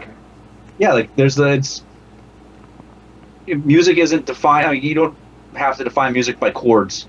Yeah. Or melodies, chords. I mean, the harmony and these things are all part of music, but to enjoy it, you don't need to be as complex as possible. If one note is what you want to play, then you play one note. There are songs that are just one note. There are pieces of music that is just two people clapping that are some of the most, can be very impactful pieces of music. Like, there's no, like, I think we want to get into sort of treating what we consider, what you're used to hearing musically. Just listening to the radio, you hear pop songs. They have chords, they have a melody, they have a form. That is a type of music. That isn't music. Music can be a variety. There's a endless variety. It can be one note. It can be two clapping. It can be a bass line that repeats over and over and over and over again with one melody over it. Like there's no structure that way that defines something has to have a chord or has to have a melody or has to have a certain level of complexity to be considered music. You know, if you're happy with the one note, that is the best thing you can play because that's what's making you happy, and that's going to reflect if people are listening to you. They'll know that that's making you happy. Whether or not they like it, who cares? They'll understand what's happening, and that's, I think, it's the communication. It's this ability to communicate the joy that you're experiencing playing that chord progression. You're just playing the roots of those notes, right? You're just playing the roots. I mean, bass players make careers off playing the roots of chords sometimes, you know, and that is 100% music. And there's no like, people want to put a structure and put limits on how you define music, and that's not how it works. It just isn't how it works. People say rap isn't music, and I say bullshit. Like, don't give me that crap. I don't want to hear it. Like, I mean, they hear that from white people. That's a, you know, there's a particular person who says that kind of shit, and you're just like, that's not true. That isn't true. And like, it's hard because the music that we are inundated with, the music that exists is a very specific type of music and is very common here in America and in Europe and actually most of the world now because of how ubiquitous our recording industry is. But that is not the only definition of music. Like, and don't if like, yeah, we said it a dozen times now. If that note makes you happy, play that note and just do it. And just do it like you care about it, and that's the most musical thing you can do. That's the most musical thing anyone can do, is to play it like they freaking care about it and that they want to, you know. My comp professor always said, if you're gonna do it with teeth, you know, attack it. That's what you want to do, and that's what everyone. Hopefully, people will learn, you know, as time goes by. That is the truth of the matter. Like, just find what you like and then do it with conviction. Go after it, you know. Yeah. Do you have any interesting stories looking for a band? I'll start off with my story. Just back in, I want to say I was 16 years old, 17. Me and my friend Jeremy, we put on a Craigslist post looking for a drummer. We were two guitarists, and some guy, John, replied to us, and he said he was in West San Diego. We were closer to East San Diego.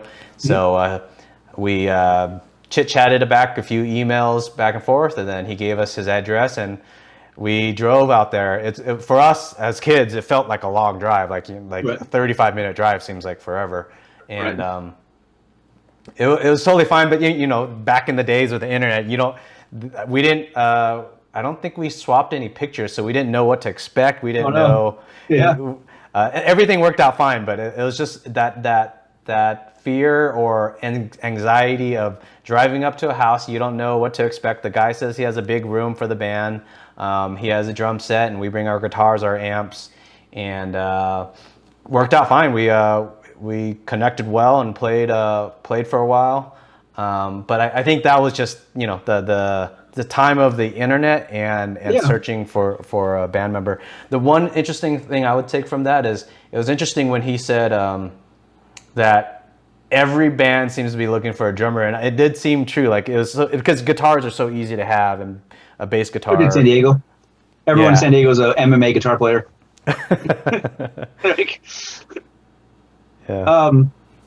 I never.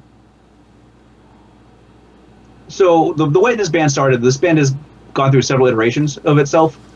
When we first started, I was about 30, I think. I was 30, and Nos, the drummer, and we'd known each other for years. He was a family friend of my high school girlfriend. So we knew each other just kind of because of knowing people, kind of thing. So we always kind of knew who each other were. And he's a funny guy, and we'd always kind of like each other. me and his brother we're friendly. You know, we were acquaintances more than friends, but we were all friendly together. Did he And did he go into MMA? I knew he was a drummer. Was that? Did he go into MMA too? No. We all done martial arts at different points in our life, but that was never none of us were ever like MMA fighters. So we kind of know each other, bounced around, and we lost a friend who was a mutual friend of ours. We lost him. He had passed away. So we were at his memorial, and we were just talking, and I was like, oh yeah, because he'd been playing drums. I know he'd been playing drums for years and years and years in bands. I was like, yeah, we were talking. He's like, how are things going? How you doing? What are you doing musically? He's like, what are you doing music these days? I was like, you know what? I kind of have fallen off of the old things that I was doing. I said, but I picked up a guitar and I started playing rock music like a month ago. Like I wrote a couple songs, and he's like, you should come to my garage and we'll play them. And just come to the garage and we'll play them. And I was like, yeah, let's do it. I'm like, sure, why not? Let's do it. Screw it. And so I picked up my little 5-watt crappy amp that I had. It wasn't even like a good 5-watt amp. It was like a little solid state, like $10 amp you get with like a guitar when you buy like a $100 guitar. Put up my amp, played a couple songs, and he was like, those are awesome. Get a bigger amp and let's play more. So I had to go buy a little spider amp, it was a 75-watt like line 6 spider amp. Walked in, we started. That's how we got to playing. We just sort of we this mutual friend we lost him and kind of come together, and he was just like, just come over and let's start playing. Like, well, let's just play. And I was like, all right.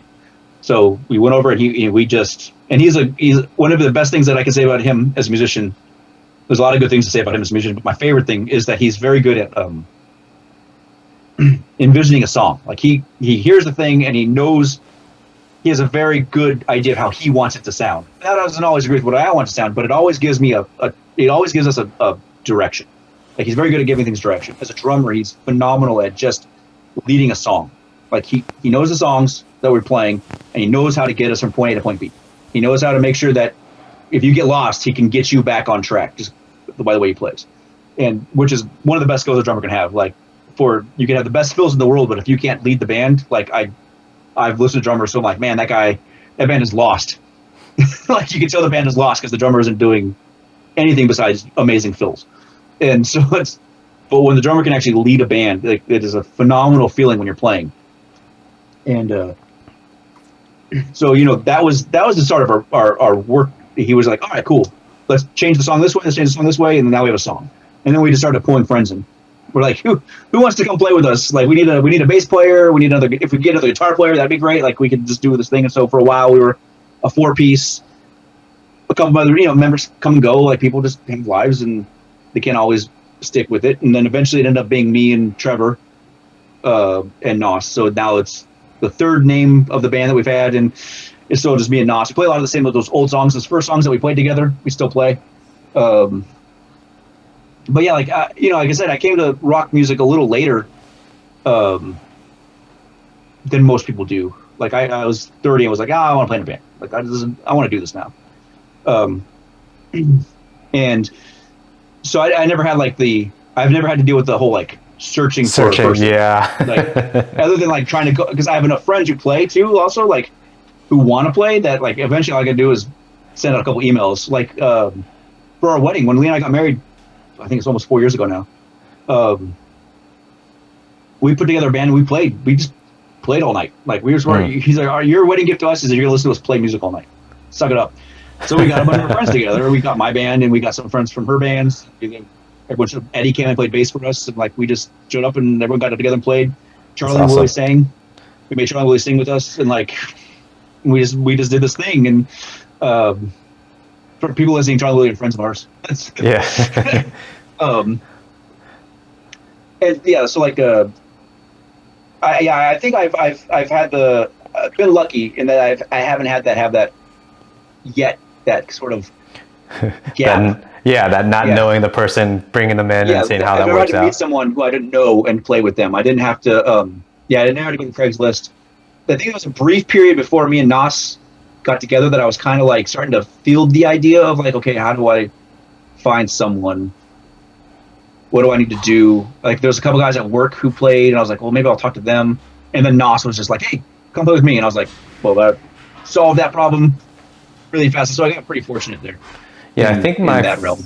first and second band, it was just, I want to say both. I actually don't remember fully, so I mean, I'll probably be making up stuff in the story. I want to say it was just mutual, just kind of, you know, when you're in junior high and high school, you just know people, and then somebody might see you playing guitar during break at school, and then one of a friend comes over like, hey, I play drums. Are you in a band or something? And then you say no, they say no, and then you ended up saying, yeah. That's probably, I think for most people, that's the most natural way. Like, that's how it kind of, most of the bands you hear, when you hear about them, you know, their biography, it's, you know, I was looking for a singer, so I found this guy singing at a club one night, or, you know, we were friends from high school and she knew someone and they brought her in, and like that kind of, I much more sort of fortuitous in my personal journey in that regard, was that I already had people who were around me, who were just already there, kind of ready to jump in and play, and who wanted to write music, who wanted to play music. That's a big thing. A lot of people just want to play covers, which, like, there are great cover bands in this world, but we want to write our own music. We're like, no, we want to do our own thing. So, like, you know, if you want to just play other people's music, that's just not what we're going to be doing right now. Yeah. And we have, you know, 24 or 30 songs later, you know, we're doing all right. I got a bunch of stuff right now I'm working on that I got to find the motivation to finish. But yeah, it was pretty. I would say that for me, with that regard, it was pretty easy. Like, I didn't have to struggle there. Yeah. Confidence of how I play and how I sing, I struggle with that more than finding other people to play with. On that note, with the confidence and or the acceptance from other musicians, I think that's probably a beautiful thing in music. I don't think I've ever ran into a snobby, snobby. I haven't really ran into snobby musicians that, like, I feel like I'm shit on the guitar, but I'll play in a band. I don't mind being the lowest on the totem pole in skill in the band. Like, I don't mind, as long as I'm not holding the band back. Right. But I think I've never, like you said, we as musicians probably are more harsh on ourselves than anything else. I don't think I've ever had anyone tell me, hey, you suck on the guitar.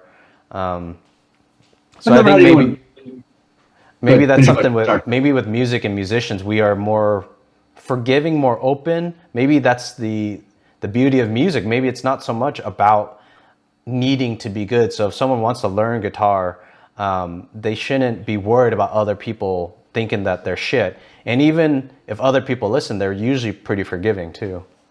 Well, I hope so. For the most part, my experience with other musicians have been very positive. There is a so if you're playing in the San Diego music scene, there is a bit of a cliche. There's always, you think when you look around the crowd that you can see, it's not uncommon to see the other group like this. And you will get people who are just jerks. There are people out there who are just jerks, who can't find joy in other people's music. And there are people who are competitive, and there are people who want to be the best, not the best that they can be, but they always want to be the best person in the room, and they think that's why they're doing it. And I'm glad that you've had a much more open and joyful experience. Now, most of my experience with other musicians has been great. Whether they're being critical of me or they're being super supportive and positive about what they've heard from me, they're usually great. That's not always the case. Like, San Diego has a bit of a reputation for being a bunch of, there's like a saying, everyone will go pay $10 at the CastBox to not listen to the band play. That is a bit of a thing that is a reality. And sometimes, like, you have a bad night and you had a bad night playing and you just kind of like want to move on. Most people are like, oh man, great set. And some people there are people who would just never miss a chance to try to take a dig at someone.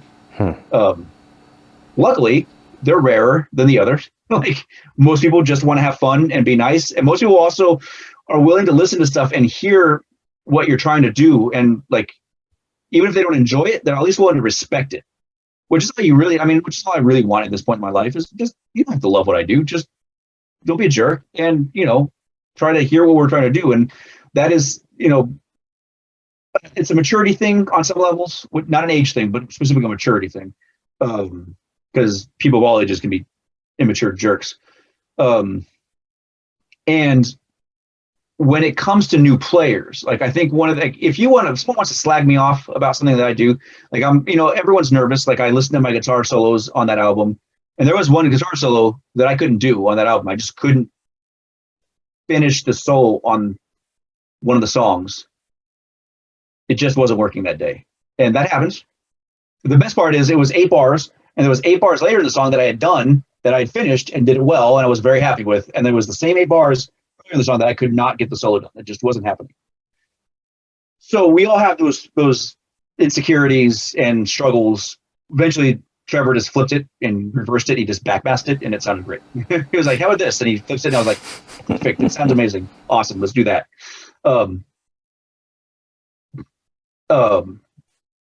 Most, I think, I'm trying to say. So with new players, with beginners, here's what I'm saying. If you want to insult me, I've been doing this for a long time. I know who I am. I know what I'm about. 98 times out of 100, it's not going to bother me. I don't care. Like, you can say what the fuck you want to say about me. Who cares? Don't make fun of my band. That's a different story. But you can say whatever you want about me. I don't care. But if you're people who rag on new players, I've seen the coffee shop I hang out with, you'll have people who will go outside and they'll practice their first scales outside of the coffee shop. And you hear people talk shit about them. I'm like, what are you talking shit about this person? They're just playing guitar for the first time. They're clearly learning. Don't be a jerk. Like, there are people who, don't do that. Like, I think everyone starting something should be given as much encouragement as possible. We should be enjoying this, and they should be taught that it's okay to enjoy this thing. Like, and I wish that, I think that for the most part, the community is fun and supportive. I will say that it's not always the case, and that's a pretty, I think, general statement. I've experienced that in most places. There's always a certain portion of the community, in my experience, that can be pretty aggressive and caustic. If you ever want to experience peak terrible internet, go to a guitar page where it's guitar players on that page. Guitar players have a bit of a reputation for being awful to one another. You'll make fun of each other's gear. They'll make fun of each other playing. Like, there's an old joke, which is how many guitar players to take to screw in a light bulb? 20. 1 to do it, and 19 people to say they could do it faster or better or whatever, with better articulation. Like, the internet, but the internet is its own sort of, beast, right? Like, I always encourage new players not to go to the internet and post their stuff. You're not going to find anything good there. People are going to be jerks to you, even though you don't deserve it, even though you're doing great, even though you're doing awesome because you're just trying to learn it. People will be a jerk to you. And I think part of our responsibility for anyone else coming into a community is to try to be as positive as possible, be friendly, every time we meet a band, every time a band goes and meets a band, we try to make as many friends with those bands as possible. And sometimes there's bands who are kind of jerks and standoffish, and we're like, all right, well, whatever, dude. But most of the bands they're like, yes, let's be friends. Let's all gig together all the time. Let's take this information, and we'll try to, and we've gotten gigs because the bands have called us and said, hey, we need an opening. Can you come and play these hours? And when you're friendly and you're supportive and you clap and you tell them good gig, it makes everyone play better. It makes everyone feel better. And I am at the point in my life where I don't want things to be a competition anymore. It doesn't need to be who's the best guitar player, who's the best band. Just get out there and play. Let's have fun. Let's get that magical moment that we've talked about, and let's all enjoy it together. And then everyone gets to have that experience, and more people want to come into the experience at that. So yeah, I wish I could say that everything that I've experienced in this world has been as positive as you did. I'm happy that you had that experience. But yeah, musicians can be just as catty and just as kind of crappy. Yeah. But I will caveat that with most musicians are actually pretty fucking cool and Yeah. can be a blast. Because most people actually want to work together. They want to. They're seeing people they could work with. They're seeing people that they could just talk to and have something in common. Like sometimes when you're at the gig and it's a bar full of drunk people, the only people you have in common are the other bands because everyone else is drunk and acting like assholes. So like, that's hopefully the goal is that we all can come together and create a useful community to people and not just that kind of negative aspect. Yeah. So I kind of have this rhythm that I live in where that sort of that structure that it gives me, even though the structure is kind of mercurial, kind of moves from, kind of flows. When I come home after work, I take a shower because it's a lot of physical labor. And then I play. And then I write and I give myself, I've showered, I sit down, even if I'm watching TV, I'll pick up the guitar and I'll just strum a little bit. And then I'll work and I'll play through stuff. Or I'll wake up in the morning. I know I don't have to be to work till noon. So let me get some playing in before I go to work. And I have this kind of schedule that I work with that allows me to create. And I know that on Tuesday, which was rehearsal night, I have something ready so I can take it to the guys and play. And for me, this entire, like, I have been unemployed. Like my industry is dead right now. And so I figured, well, some people have to stay home and not get people sick. So instead of me trying to find a shit job delivering stuff, why don't I just stay at home, take care of the apartment, like cook and clean, I do this stuff. But this sort of like, I'm in this sort of like freedom situation where I have so much time that I have no sense of motivation. I have no sense of structure. And for the last year, it's hit everything. Everything has just sort of suffered as everyone's mental health is kind of, I think, spiraled at least a little bit, right? And for me, like, I watch my friends who are composing, like, oh man, I can't get it. Like, there's that motivation is just sapped from me. So, like, musically speaking, it's been a really hard year. Like, I still play. Like, I make sure that I pick up that guitar at least. At my worst, it's been, a few times a week I've picked up the guitar and played. When I've been good, it's been every day, 2 to 3 hours a day playing, doing my structured stuff just to keep my skills up. But yeah, this has been absolutely freaking horrendous in terms of my creativity. Like, I get stuff done. I work out 4 times a week. I make sure Leah's got food when she needs food. I got things to do, but like in terms of the musical side of things, in terms of even like with my hobbies, like role playing, I run a lot of games. I do that aspect of it. It's just, everything is sagged. And it's just like, when I have free time, it just ends up me being on the couch, staring at the TV, like wondering what the hell happened in my life. Like it's, and as much as I need, as much as we should all be very forgiving of ourselves in this time frame, like it's just hard to be like, it's easy to be hard on yourself. And I think then you get into that kind of negative feedback loop where you're hard on yourself, so you don't do it, and then you get hard because you didn't do it. And then you get, you just kind of spiral. Yeah. I would say over the last month or so, I've been a little better. Like, I'm starting to feel like the motivation come back.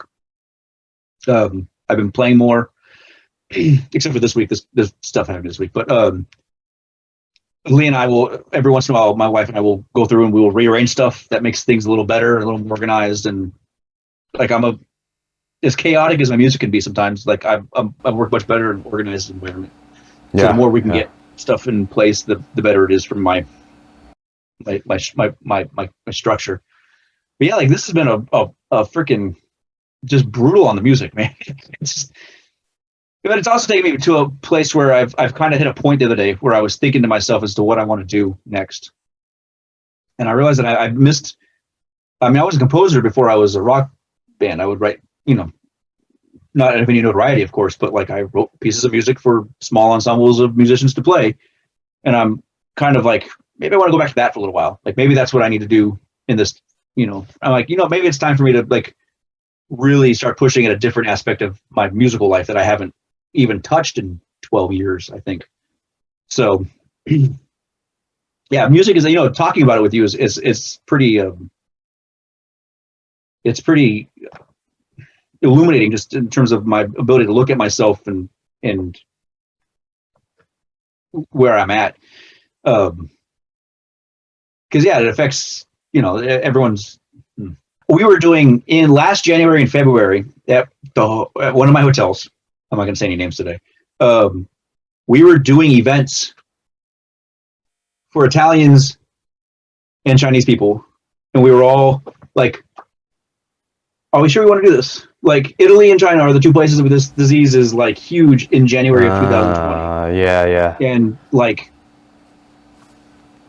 as usual with conventions, people were brilliant. They were lovely and nice, but there was a strong sense of nervousness from everyone, because it wasn't just them. We were getting people from, you get people from Spain and South America, and you were getting people from other parts of the United States that already started seeing this disease in it. And we were like, oh God, dude, like, why are we here doing this? Like, I think by February 8th, we had cases in the United States, and we were getting groups in from New York, and we were getting groups in from other parts of the country. And we're like, San Diego's a big commuter place. We get people always flying in and doing conventions here, and we were stressed at that point. By March 8th, everyone had stayed healthy. Clearly, our groups were not getting anyone sick, so we were safe and lovely, wonderfully. So good for them too, because I'm glad they weren't sick for their own lives and families. And they were like, okay, no more, because everyone shut down in March, and it was like, we had one meeting in March 8th telling us that we weren't going to be working anymore, and like, it was a thing. Like, I remember in February, we were like, yeah, we have a group coming in from New York, and everyone was just like, New York, like, that's when the case started, like, yeah. That's the epicenter for America. Yeah, like, I don't remember the exact dates anymore, because I think February 8th last year was the first date that we had a confirmed case in the United States. I want to say that was, so like, anything before that was just paranoia. Like, it was just at that point we were just, we were kind of, everyone was a little uneasy. They were putting hand washing stations everywhere. It was, a little nervous. And then by the time it was in the United States, we got that last group in from the East Coast, and we were like, everyone kind of did their job, like, just, and luckily everyone got out. At that point, everyone that I knew got out safely, and we were like, okay, everyone's fine. It's just been this year has been just like, this YouTube thing's great. I'm glad that you've got this outlet, this thing you can do that is useful and helpful, and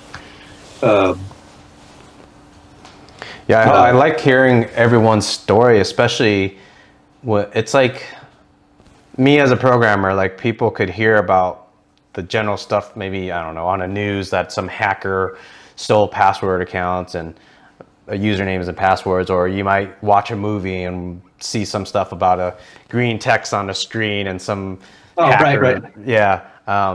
But when I get to talk to somebody about their career, you learn so much, whether it be like music, whether it be freaking, yesterday was, it was kind of funny. Was it yesterday? I think yesterday was a dental hygienist, and she's like, you really want to talk for 3 hours? Seriously? And I'm like, I'm down. Let's try and see how it goes. But she was so passionate about her job. We talked for the whole time. It was just all dental stuff. Fantastic. I talked about her. I mean, I did my final 30 minutes with the questions, but she knew so much stuff. Like, one of the things that surprised me was, I asked, when people get old and their teeth are falling apart, should they spend thousands? Say there's an operation to implant all new teeth for like $20,000. Should someone I literally asked her, if someone's the age of 73, I know somebody at the age of 73 thinking about it. Should they do it, or they're not taking care of their body very well, so it might be a waste of money? And she's like, well, there's other factors to it. She's a lot of people that have failing teeth, they're going to eat a lot softer foods, so they're not going to get the right nutrition. So that's a factor you want to think about. I was like, that's someone that loves their career, or at least is good in their career, or good that they've studied enough of their career. There's information that's fantastic, stuff like that. Right. And then, I was nervous. Like, I try not to talk about myself too much. So like, I was like, I don't know how we're going to fill this time. I was kind of like, when you said you want to talk about the music, I was like, I can talk about music, endlessly, whatever topic. If you want to talk about a band, if you want to talk about, like, we did more of a general, like, being a musician kind of thing. Yeah. Especially like as a non-working music, like as a non-professional musician, we all have feelings and opinions about these things. And we should go into that next then. yeah, like the fact that it was like I was like, okay, I don't know how to talk about myself for 3 or 4 hours, but we'll do whatever we can. Yeah. I'm just nervous about talking usually. Like, I speak really fast sometimes, and I slur my words, and I'm like, focus. Like when I was like with a client, where I might have to talk to a client at one of my hotels, where I'm like, I kind of have to go into that with that mindset of slow down, breathe, speak clearly to this person so they understand what you're saying. But it's gonna be hard when I'm running, like when I'm doing 4 things at once. And yeah. what do you need? So you have to like stop and like. So I was trying to like take that into this. Almost glad that I was early today. Like I was early, so everything was set up. I was like, okay, well, I'd rather be early than late. And now I can just sort of I can wait till 2 and we can just go then because I got to relax and live with it for a few minutes. But no, I'm glad like my friends have started like streaming video games because everyone's a streamer now. And because you can't monetize your hobbies, what's the point of having a hobby? I guess. And so I do that with them. Like my friend puts up on Twitch. We play Deep Rock, which is like a first-person shooter. I don't know if you've heard of it. Yeah, I played it. Yeah, we play Deep Rock, and we just every Monday night. I think usually Mondays and Wednesdays he streams, or Friday sometimes too. But to ones of followers, ones of viewers, and it's which is hard for me because I'm not a video game player. Like I'm a terrible video game player. Pardon me again. I haven't really played video games since I was a kid. Like I played, like I always tell everyone, I was like, I have about 1 video game a year in me. Like last year it was Fallen Order. This year it's a Jedi. It's a Star Wars game. Oh, so okay. The games that get me out are like a single player Star Wars game will usually get me to play Star Wars. Play a video game. The Halo games will get me to play video games. Like Halo was the last time. The first Halo game was the last time that I could consider myself being a video gamer, and that was like 2000, 2001. Yeah. Exactly. And then I just haven't played a lot. Like I just don't do that. So I can tell, like I can play with my friends. I can tell how bad of a video game player I am compared to my friends who play all the time. I'm like, I know a lot about this game, but they're just better at playing video games than I am. Like, oh, all right, cool. But it's fun and we're having a good time. And they're not jerks about anything. We're just having fun. So yeah, go. With me, drag them down. Let's dive into. You said you could talk more about music on a. So what type of. So you're saying we talked more generally about like being in a band and whatnot. So what's your perspective on music from like when you're saying you could dive into it? Is that a different perspective on the music? Is it the textbook theory or how would you describe it? I mean, theory is a composition student. You study a lot of theory. What are you most passionate about on those topics? I think there's a new world of theory coming around, which I didn't study, unfortunately, because it wasn't really part of any type of common curriculum at the time, which is the sort of how racist is music theory. And the answer is it's very racist. But the reason being is that there's a great primer YouTube video I can direct you to later if you want about people talking about it. And it's stuff like if when I was younger in theory, you didn't really contextualize things this way. You're just in class learning this thing that you're learning this thing they're teaching you, right? But you kind of start to see it as you get more nuanced and better at music, at studying music, at sort of the experience of analyzing music. Is that the music theory you're taught is really very much about a certain subset of composers that existed in Europe, in a very specific part of European music, not even like European music as a general, because there's a whole world of other types of music in Europe that don't really get covered by theory very well. It's about these, it's sort of like a philosophy class that's about dead white guys. They call them dead white guys class. Music theory is basically about dead white composers from the 18th and 17th and 18th centuries. And when you use that theory and impose it on everything the way that we tend to in our world, it doesn't do anything any service. So like my general feeling about music theory has always been, if the theory doesn't help the performer perform, if the theory doesn't help the composer compose, there's no real point to it. There's a lot of theory can get kind of up its own ass about the way it's sort of just it's this kind of like academic game you're playing with the music, and you can break it down 1,000 different ways, but it doesn't really help anyone. Most composers, most songwriters, composers don't really go at the process of creating art through theory. Most theory is kind of a retrospective thing. You look back at music and you say, why did that music work? And then you kind of create a theoretical basis, academic analysis of why the music works. Some white dudes got together and decided that a certain, from Bach to Beethoven, these particular groups of composers were the best composers in the history of all composers, of all music across all the worlds, which is not true and unfortunate. And they created what we call music theory, and which everyone studies.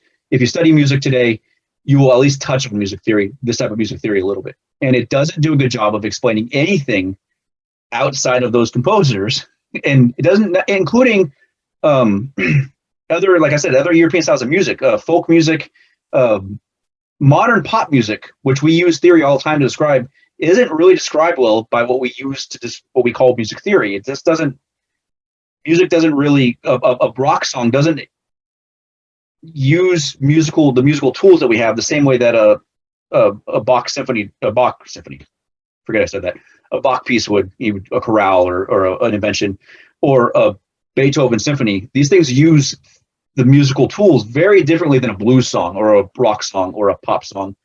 Not to mention, if you go to India and you listen to a raga, and I'll watch theorists try to use modern Western music theory to even get close to describing what anyone in Asia is doing, or Africa, or South American, Native Americans or Native South Americans, like it doesn't cover any of that. And most, I think, modern theorists have realized that, hey, you're not going to cover other cultures' musics well, but even then, you're still using this very specific style of music to sort of define the quality of other music. And if it doesn't fit into this theoretical framework, it's lesser. And you see that a lot, and it's not, you can tell the professor isn't intending to teach it that way, but because of the structure of the education and the course and the sources of where this theory came from, it does that. And including to the point where some of those original theorists who developed this stuff said they are the best music. Anything that isn't this is not as good as that. And so there's a whole world of like this new kind of versioning, people realizing the context of your theory is as important as what it describes.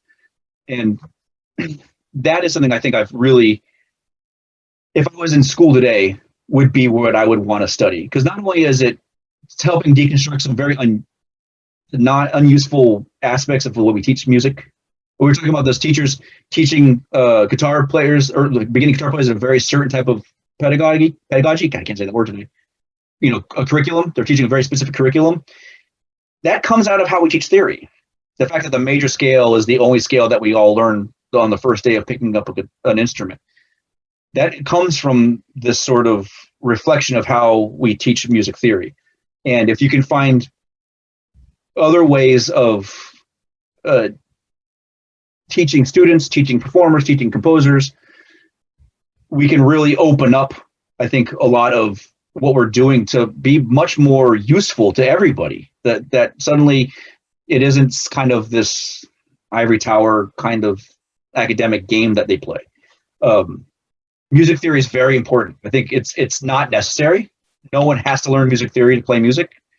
For some people, it's a detriment, but it can be a very useful tool. And the more open and useful that tool is, and the better it describes what you're doing at the time, I think the better off everyone's going to be. Because at the end of the day, it was just another tool in an old arsenal of colonialist, white patriarchy nonsense that still exists. It's a deeply ingrained one that a lot of people have. When you say that to people, a lot of people get really uptight and really bent out of shape about it. And you're like, it's not a criticism of you. We all learned it the same way. But there are some very good professors doing very good work and very good researchers being like, there are better ways of exploring this. There are better ways of experiencing this. As theory students, as as performers, as composers, than this very old-fashioned and, quite frankly, outmoded version of how to teach and how to analyze music. And that is where I would be right now if I could go back to school. I think I would still be a composer. I love composition, and I would still be probably my focus as a student, but like I would definitely pull the rest of my studies into this other realm that is kind of building up. Because you do a lot of time in music school studying literature, music literature, which is basically studying the history of music and notation and composers and what they wrote and how they wrote it. Now, if we can stretch away from some of these wealthy, usually white dudes, it'd be great to experience more of the music that actually influenced the rest of us. Like that's where I think I would be. Is there an international music classes? Did they have that in your time when you went through? Yeah. Okay. Definitely. One of my favorite things to do was, because everyone gets electives.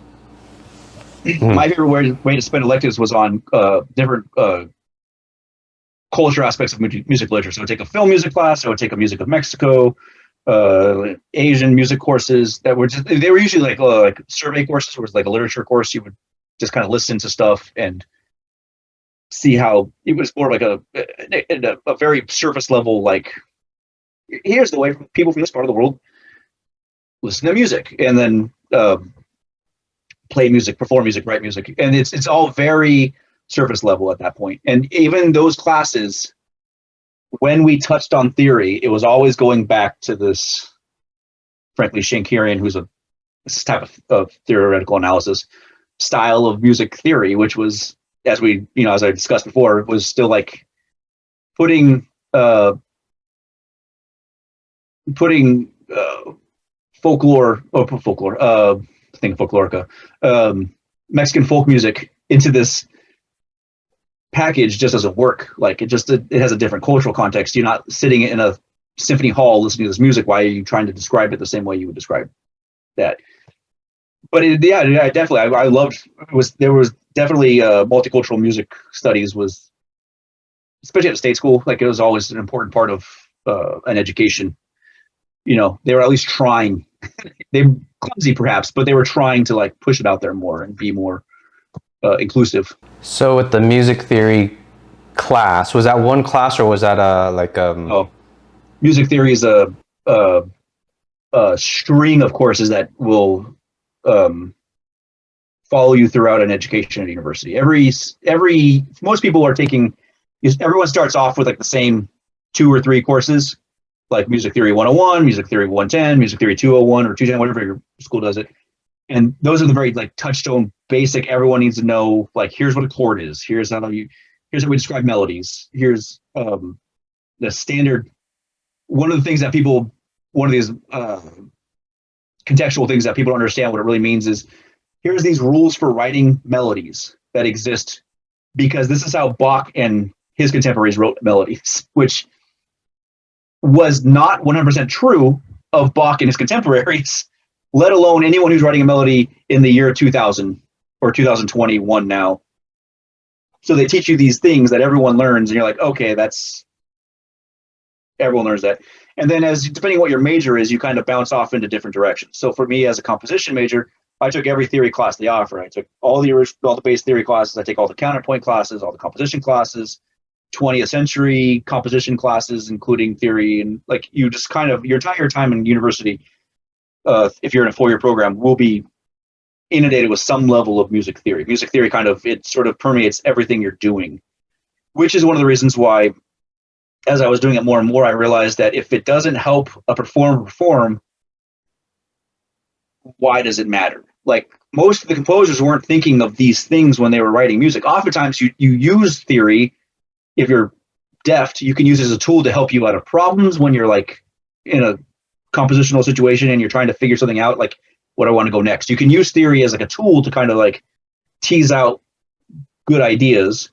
You can use stylistic theory, like where I'm trying to write something in a classical theme. What a classical composer like Mozart do in the next part of his song or next part of a piece of music. And you can use it for those types of like practice and studies. But really, at the end of the day, I want to be able to communicate with the performer. This is what's happening in the music. Here's why you need to emphasize a particular phrase, or here's why I want you to de-emphasize something. And performers can really get a lot out of that. And there's a point at which theory becomes very like, academic and very kind of useless. And the best theorists are the ones who realize that and don't get lost in those weeds. They're not going off in these tangents about things that just don't matter. And so theory is very much a part of a university type of music education throughout. And for jazz performers too, jazz is very, very deeply enriched and deeply entrenched in music theory.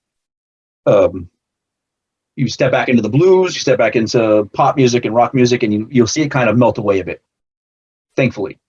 But if you know what you're doing, kind of going into it, it kind of helps, and you can use it to inform. And then, like I said, you get to see how bad it is at describing. I'm playing these same 3 chords over and over again. There's nothing in music theory that really talks about this in any meaningful manner to describe what I'm doing in the song. That really helps anyone. And that's kind of where music theory could use an updating. If I would go back and to be like, if I was going to have a graduate degree besides composition, I'd probably which I'm not going to, but like if I did, it'd be interesting to have like a much more robust pop music theory course, like ability to be able to teach people something about pop music that actually mattered. And there are researchers and people who are doing that kind of thing. And that's what little I touch on that world again, like as I've gotten kind of back into reading and learning about stuff, it's nice to see that there are professors who are basically my age and younger going, okay, well, let's start digging deeper into the other styles of music and really drawing up their own theory that matters to them and informs those styles more, which is all very it scratches that particular little itch in my brain, which doesn't always itch anymore, but when it does, it's nice that exists for me to go and explore. That whole idea of the racism on music theory, that's fascinating. It's very white. It's white supremacist stuff. And a lot of it was very, in its inception, it was very. You can see it, the white. That's really white supremacy. Yeah, it's. Would you say is that in a sort of polite 18th century, 19th century style of white supremacy? But yeah, not always polite. But okay. Would you say more white privilege than I guess when sometimes it was straight up these white composers, these European guys are better than everyone else, and it's very much that. I would like to say it always wasn't that, but I think I would end up being more wrong than right if I tried to say that. We want to believe the best in people, but a lot of times it was the worst. It's unfortunate, and we all studied it. Every one of us learned it this way, and it's really frustrating. Oh man, and you don't even notice it. You don't notice it because it's the entire structure of what you learn. It's the entire across the states, across Europe, across Canada, South America, and even when you go into universities that teach more Western music in Asia, it's the same thing. And you see it constantly, and it's this sort of, and it's endemic to the system. And I'm not educated enough quite yet to give you specific examples to where I can be look up this guy and read. But I can send you some resources in terms of professors and stuff that you can look up, and they'll have a breadth of information for you to be that person said something terrible. That person was hugely important to our musical cornerstones, and he had these terrible opinions about things. About people who weren't white, about women, about all those things. But this day and age, as it's taught, I don't think it's taught for the most part. There are always going to be dicks, but most professors don't teach it with that intention. You're not, your community college professor isn't trying to support white supremacy when he's teaching his 18-year-old kids music theory. It's just the structure of how we teach music theory that sort of underpins and kind of empowers this thing. How's your composing degree and or schooling affect positive, or I'm guessing it's mostly all positive. How's it affect your band life and when you're with your band? So it's very useful. One of the reasons why I started writing songs to begin with was because it's a little more instantaneous in its terms of its feedback to writing something and having almost an immediate hearing it played back. This day and age, if I was better with certain types of mixers and DAWs and composition programs, I could do that with the more sort of ensemble type compositional pieces that I would want to write. But 12 years ago, when I picked up a guitar, I started playing, and then I went and played with the drummer. I went to writing songs because it was just there. I could just do it, and it would be immediate. The theory, the education, all that very much feeds into the way I practice, the way I write. I can usually kind of close my eyes and think about, okay, I'm in this key. Where do I want to go from here? What are chords that work together? Am I trying to sound, am I going for something that's discordant and upsetting, or am I trying to be something that's a little more, consonant and what people want to, more pleasing, contemporary, more what people are used to. I can kind of structure things using that theory. Like, it gives me a lot of facility there. With, like, say, Trevor, when we write together, specifically, he also has a very similar education as I do. So we have very easy time communicating with each other about how things work out. One of the great things about music theory, one of the great things about this type of music education is it allows you to have tools to communicate with other people across huge distances. I can go to somewhere in New York or in Europe, and if we can speak the same language, we can, for the most part, talk about music in exactly the same way and understand what we're talking about. One of the best things about music theory is that thing that it gives us all common language to speak with. Other than that, like, it's just it exists in the back of my mind, and it is a toolkit that I can reach to and grab when I need help. Like, if there's something there, I could be like, well, what would I do if I was in a class and trying to deal with this problem? And I could use it for that. Otherwise, I kind of leave it alone until I need it these days. Like, it becomes sort of a secondhand, or it becomes like second nature. Like, you just sort of doing it without thinking about it. And then when you have to think about it, it's because you have a problem. You're like, okay, well, now I got to break this thing down and really kind of work out some solutions. Because music can be very, very artisan-like. I think a lot of times even I've talked about art today, but for the most part, I think of myself more, most musicians is more of like artisans, people who have a trade. Like, we have this thing we're trying to make. We have these tools to make it, and we try to make it as well as we can, to varying degrees. And I find that having the more facility you have with those tools, the better off you're going to be. And I really think that that's a useful. That's where I found the most use from my education at this point. Also, I was kind of annoyed with myself because when I kind of got into writing songs, I hadn't really done anything for like 4 or 5 months, almost 6 months, and I was just like, dude, you got to do something. You got to play some music. You got to write some music. You got this education. Even if you don't make money using it, you got to use it because it's what you actually really enjoy and it's what you really love. It doesn't have to be. Nowadays, we'd say it doesn't have to be monetized. It doesn't have to be, commodified. But you should use it and create with it, wherever you can. And that's what's kind of gotten me into this most recent decade of my life, creating and composing. What composing do you like the most? Is it music with your band, or is it more like a big ensemble type of thing? Or until something changes, writing for and with the band is the most fun thing. When I was in school and I was writing for the ensembles at school, and I had a recital and I would do composer forums and these things.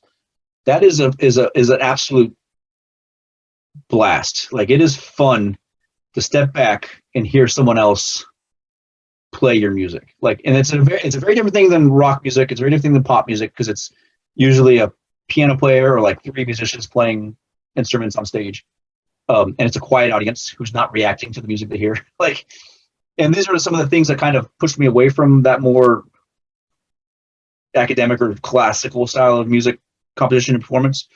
Was it's nice to have an audience reaction, like immediate audience reaction, where they'll, during the song, react to you and interact with you. Whereas in a classical setting, in a concert hall, everyone's quietly listening. and they don't respond until the song's over, the piece is over, and then they clap,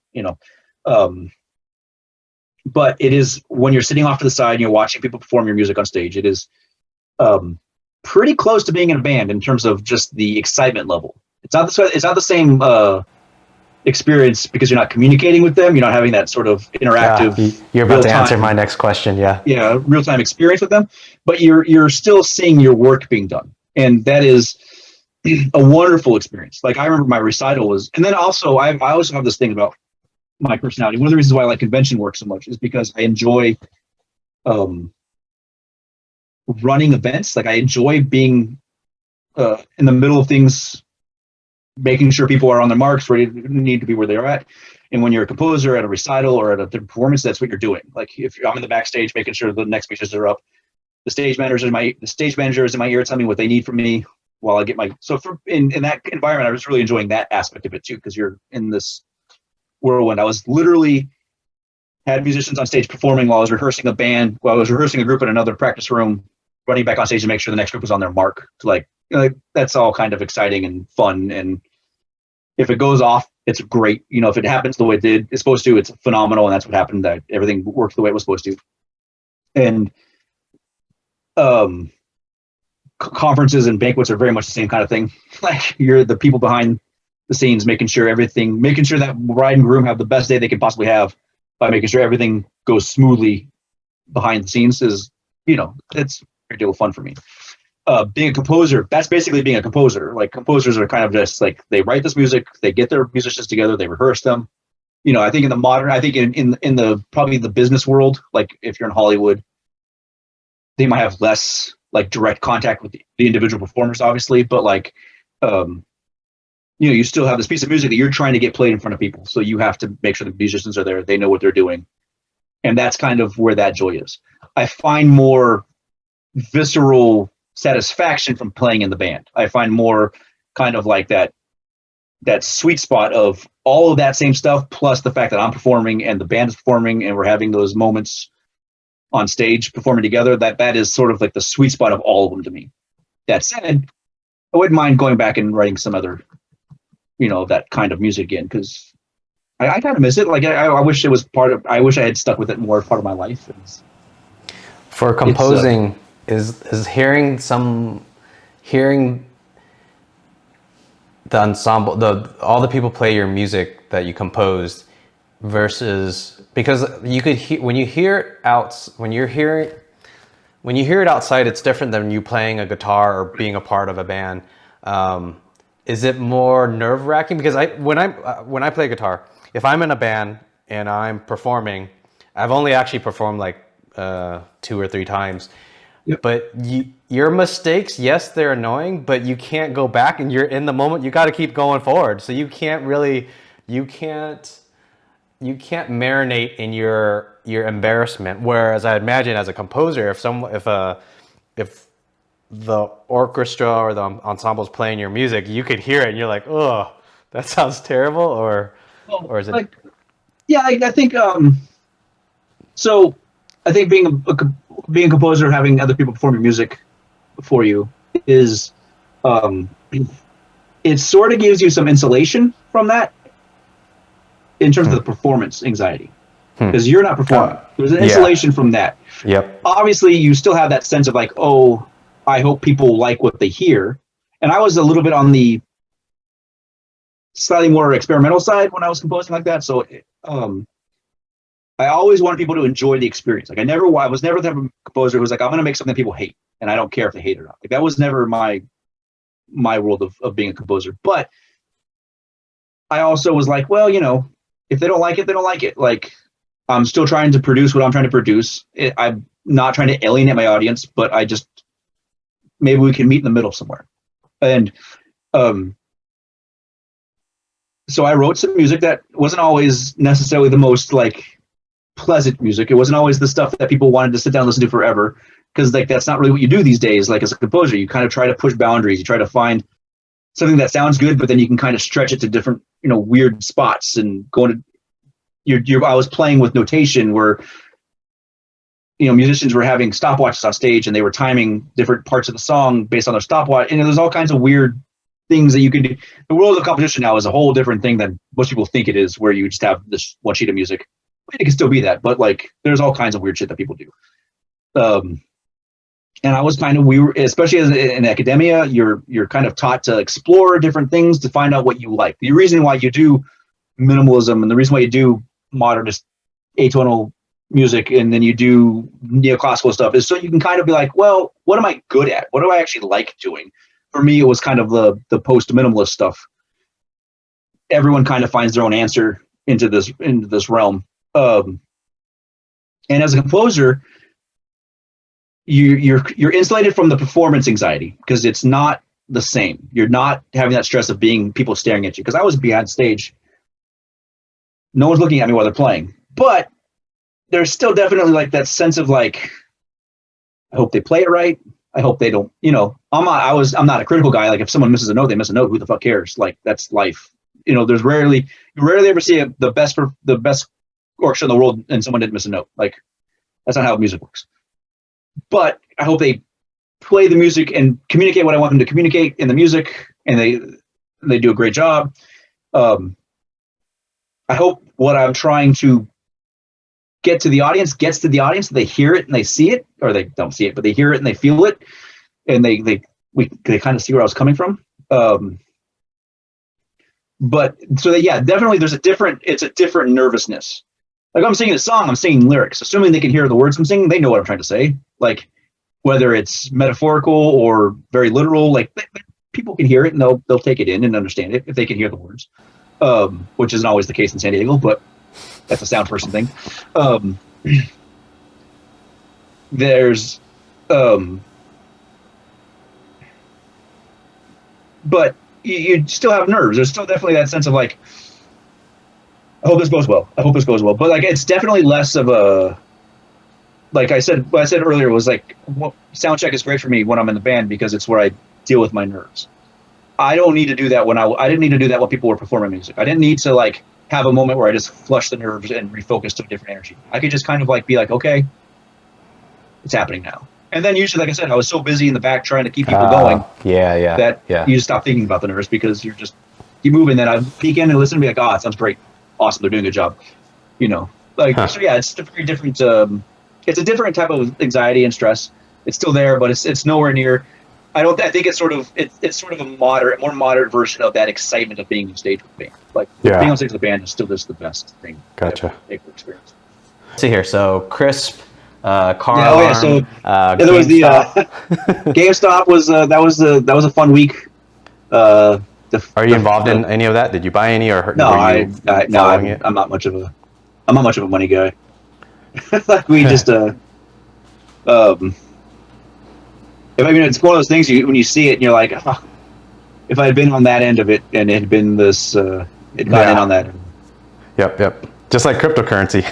Yeah. So if you're on the back end of it, looking back, you're like, well, getting in now wouldn't make me any money, so I'm gonna just if we got in like early January before the squeeze started.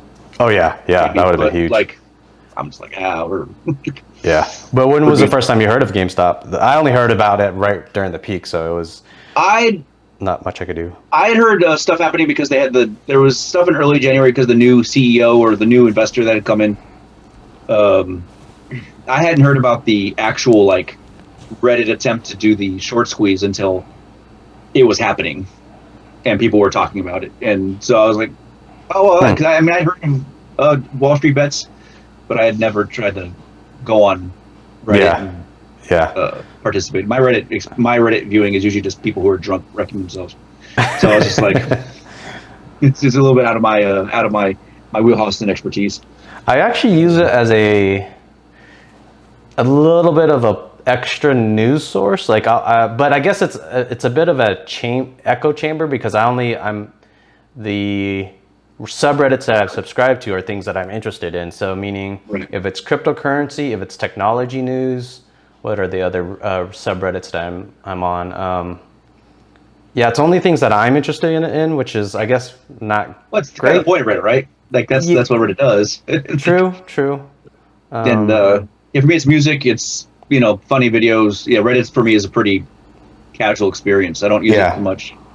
I have like my Google News feed, and I have my Twitter is pretty well curated. So my Twitter feed is just the news that I want to, I want to hear from, the news sources that I want to hear from, and then again, just a lot of more entertainment.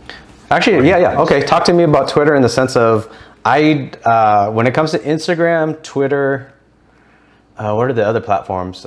TikTok. I don't know anything about it, but just talk about Twitter. If you're using it, or do you use any other ones besides Twitter on the daily? A little bit of Instagram. I don't use Facebook almost at all anymore, but Facebook is just for the messenger because that's how I communicate with my mom. My mom uses it because she can use it from her iPad. Yeah. So I've kept my Facebook only because it allows me to stay in contact with my mom. Yeah.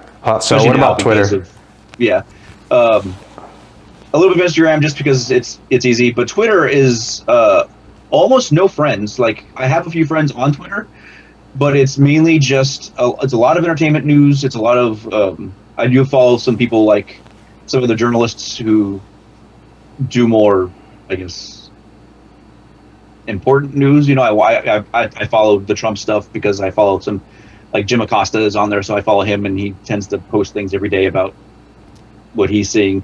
Mm-hmm. Also, I use my Google timeline for actual news articles to go read.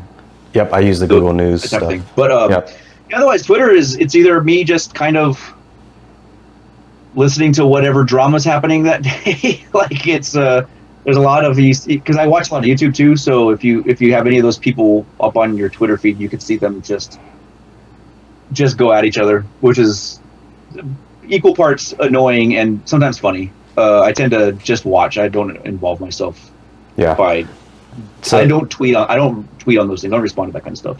Yeah. You see, be like, all right, and I would be lying if I said it wasn't at least a little bit entertaining. But I won't respond, and I won't give it interaction. Like likes or retweets or anything like that. Yeah. Okay. I don't want to encourage it, but it is what it is. There's news and entertainment news because I follow Star Wars and Marvel and some of those types of things, and so just having seeing what's going on and what's up to date, and a couple podcasts that I watch or listen to, just one really, but and I kind of follow them there. And okay, so I guess Twitter in itself is in a sense like Reddit with me and my subreddits, because do you follow certain hashtags, or how's that work with Twitter, or do you follow certain most people do. Okay. I think most people do follow hashtags and trendings and stuff. I just tend to look at my timeline. And it's a little, I think Reddit's a little more, I think there's more community in Reddit, because you belong to a subreddit. We'll post there and have it's almost like a message board. Yeah. Which Twitter is just people yelling into the void, kind of, it's more of that sense of just people, it's an open forum and everyone's just, there's no division between, you have subreddits, so you have groups and you just kind of post in your space. In Twitter, it's all out in the open for whoever has access to it will see it. And the only community or the only division is how you curate your time, your timeline. Yeah. So it's very focused on what I want to see, and if I see something I don't want to see, I kill things that I don't want to see. I don't care about when you find someone and you start following them and then you realize that they're just not fun to follow. There's people you're just there's people whose content I really enjoy on YouTube, who when I see them posting more freeform on Twitter, I'm like, I don't care. Your scripted stuff is fun and interesting, but I don't need to listen to you. Gotcha. Someone described to me Twitter as like a town hall, and I think from a philosophical standpoint, I kind of like that idea, but I think when I do see my limited use, the limited use that I have in Twitter, it feels like kind of what you said, people yelling, and that to me doesn't feel like a good town hall. It's a part of the town hall. It's part of the city council meeting where the people are getting up and talking about conspiracy theories, or it's that sort of that vibe, and it can be. And it's like any content, but that's the serious stuff where it gets as much attention as the ridiculous things.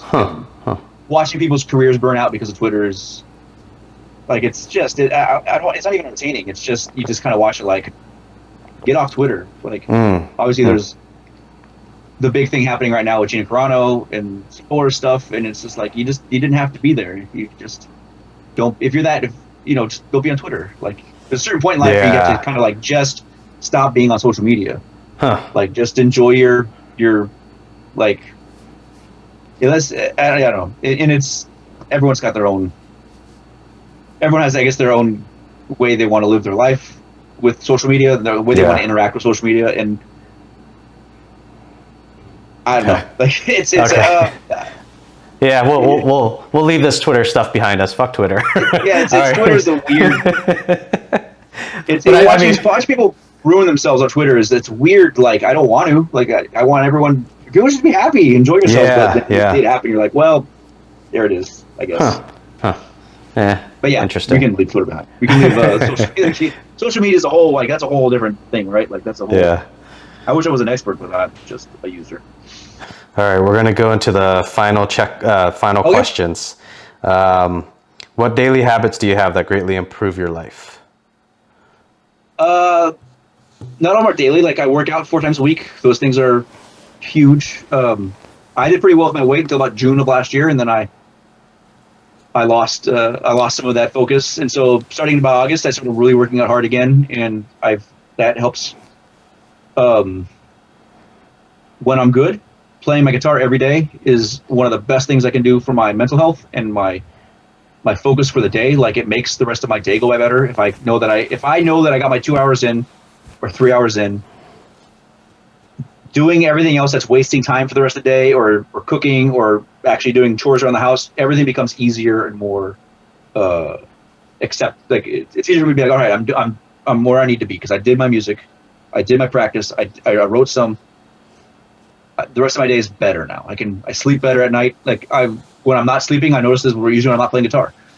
I don't always consciously connect them until I look back and go, oh, they're kind of intertwined, those two things that I deal with insomnia a lot. Yeah. And then working out guitar, and then just making sure that I'm up on my chores, making sure, like, when Leah comes out of the office, the house is at least a little neat for her so she can relax after her 10-hour day. So yeah. What do you find most interesting of Vietnamese culture, or what do you know of Vietnamese culture? I wish I knew more, because you and so many of my other friends, like Cammy and Dad, like, are Vietnamese people, and I wish I don't know as much about. Dad took us to the restaurants and we ate pho. Like, that, that's not exposure to culture. That's just eating good food. I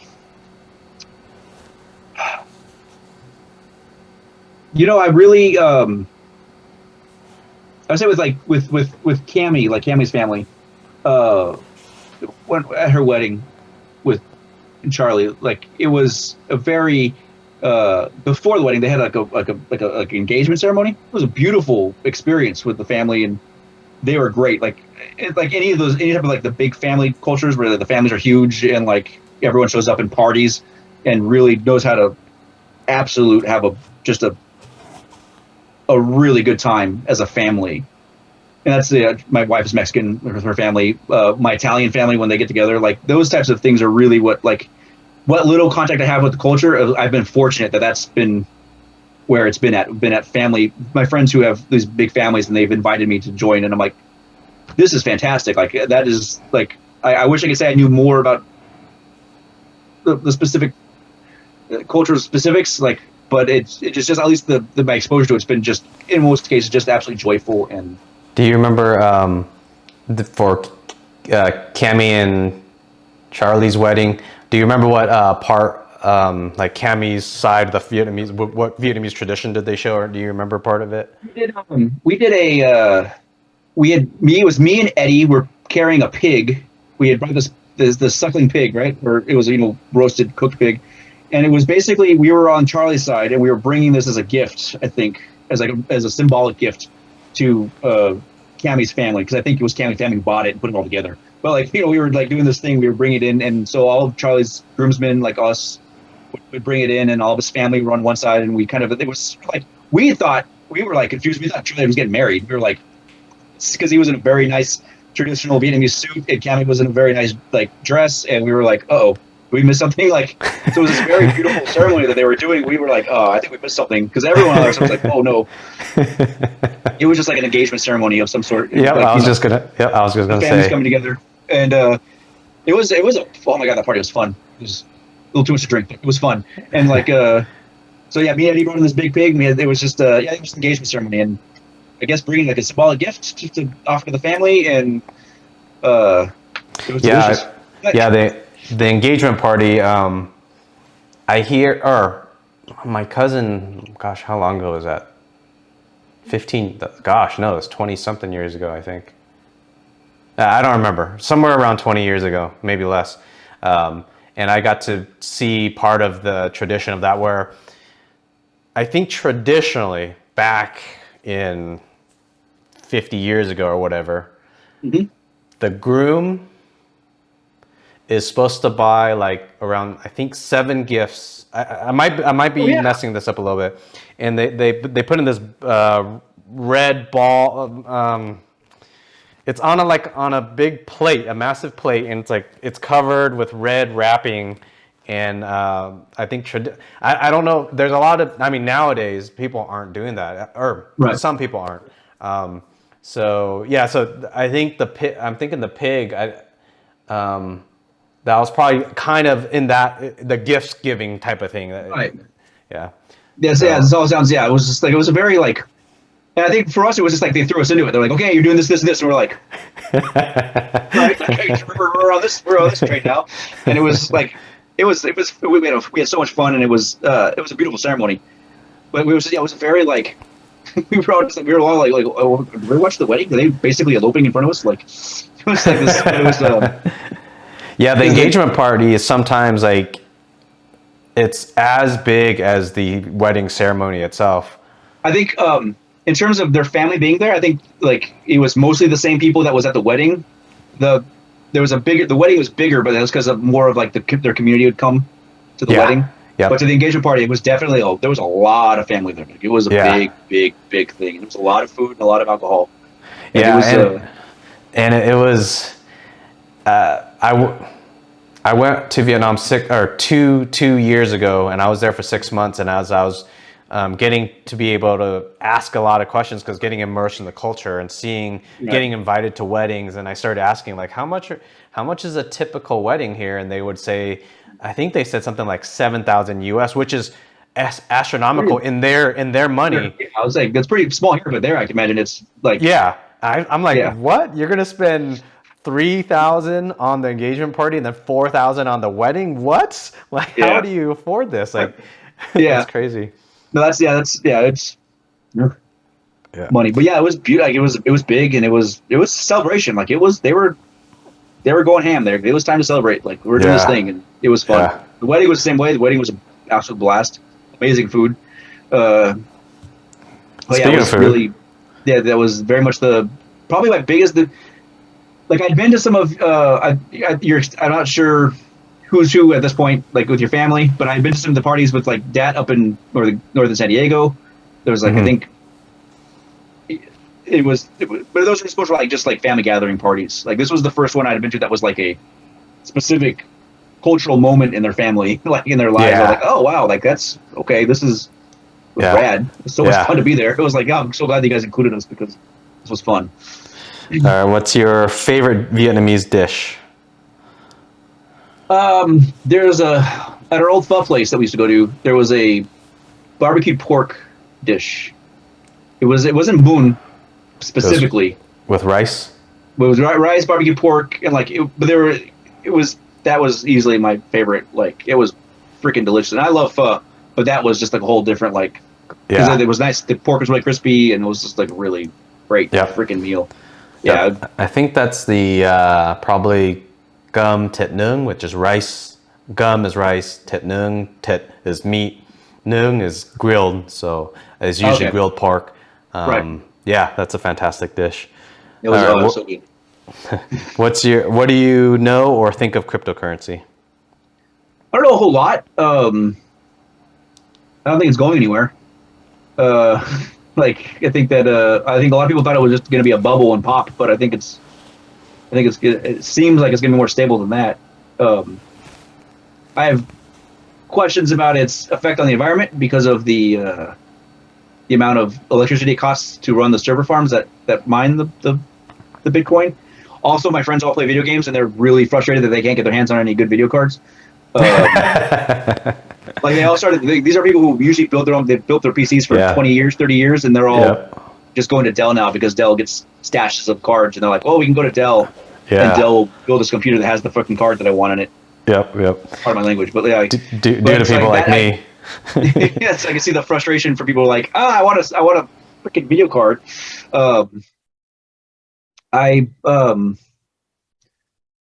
Otherwise, I think I'm usually a fan of things that democratize aspects of our world, especially in places outside of the U.S. where monetary issues can really adversely affect populations. Like I know, like the idea of initially behind Bitcoin was that people in impoverished countries could maybe have access to spending power outside of their own space, and I think those are all pretty laudable goals.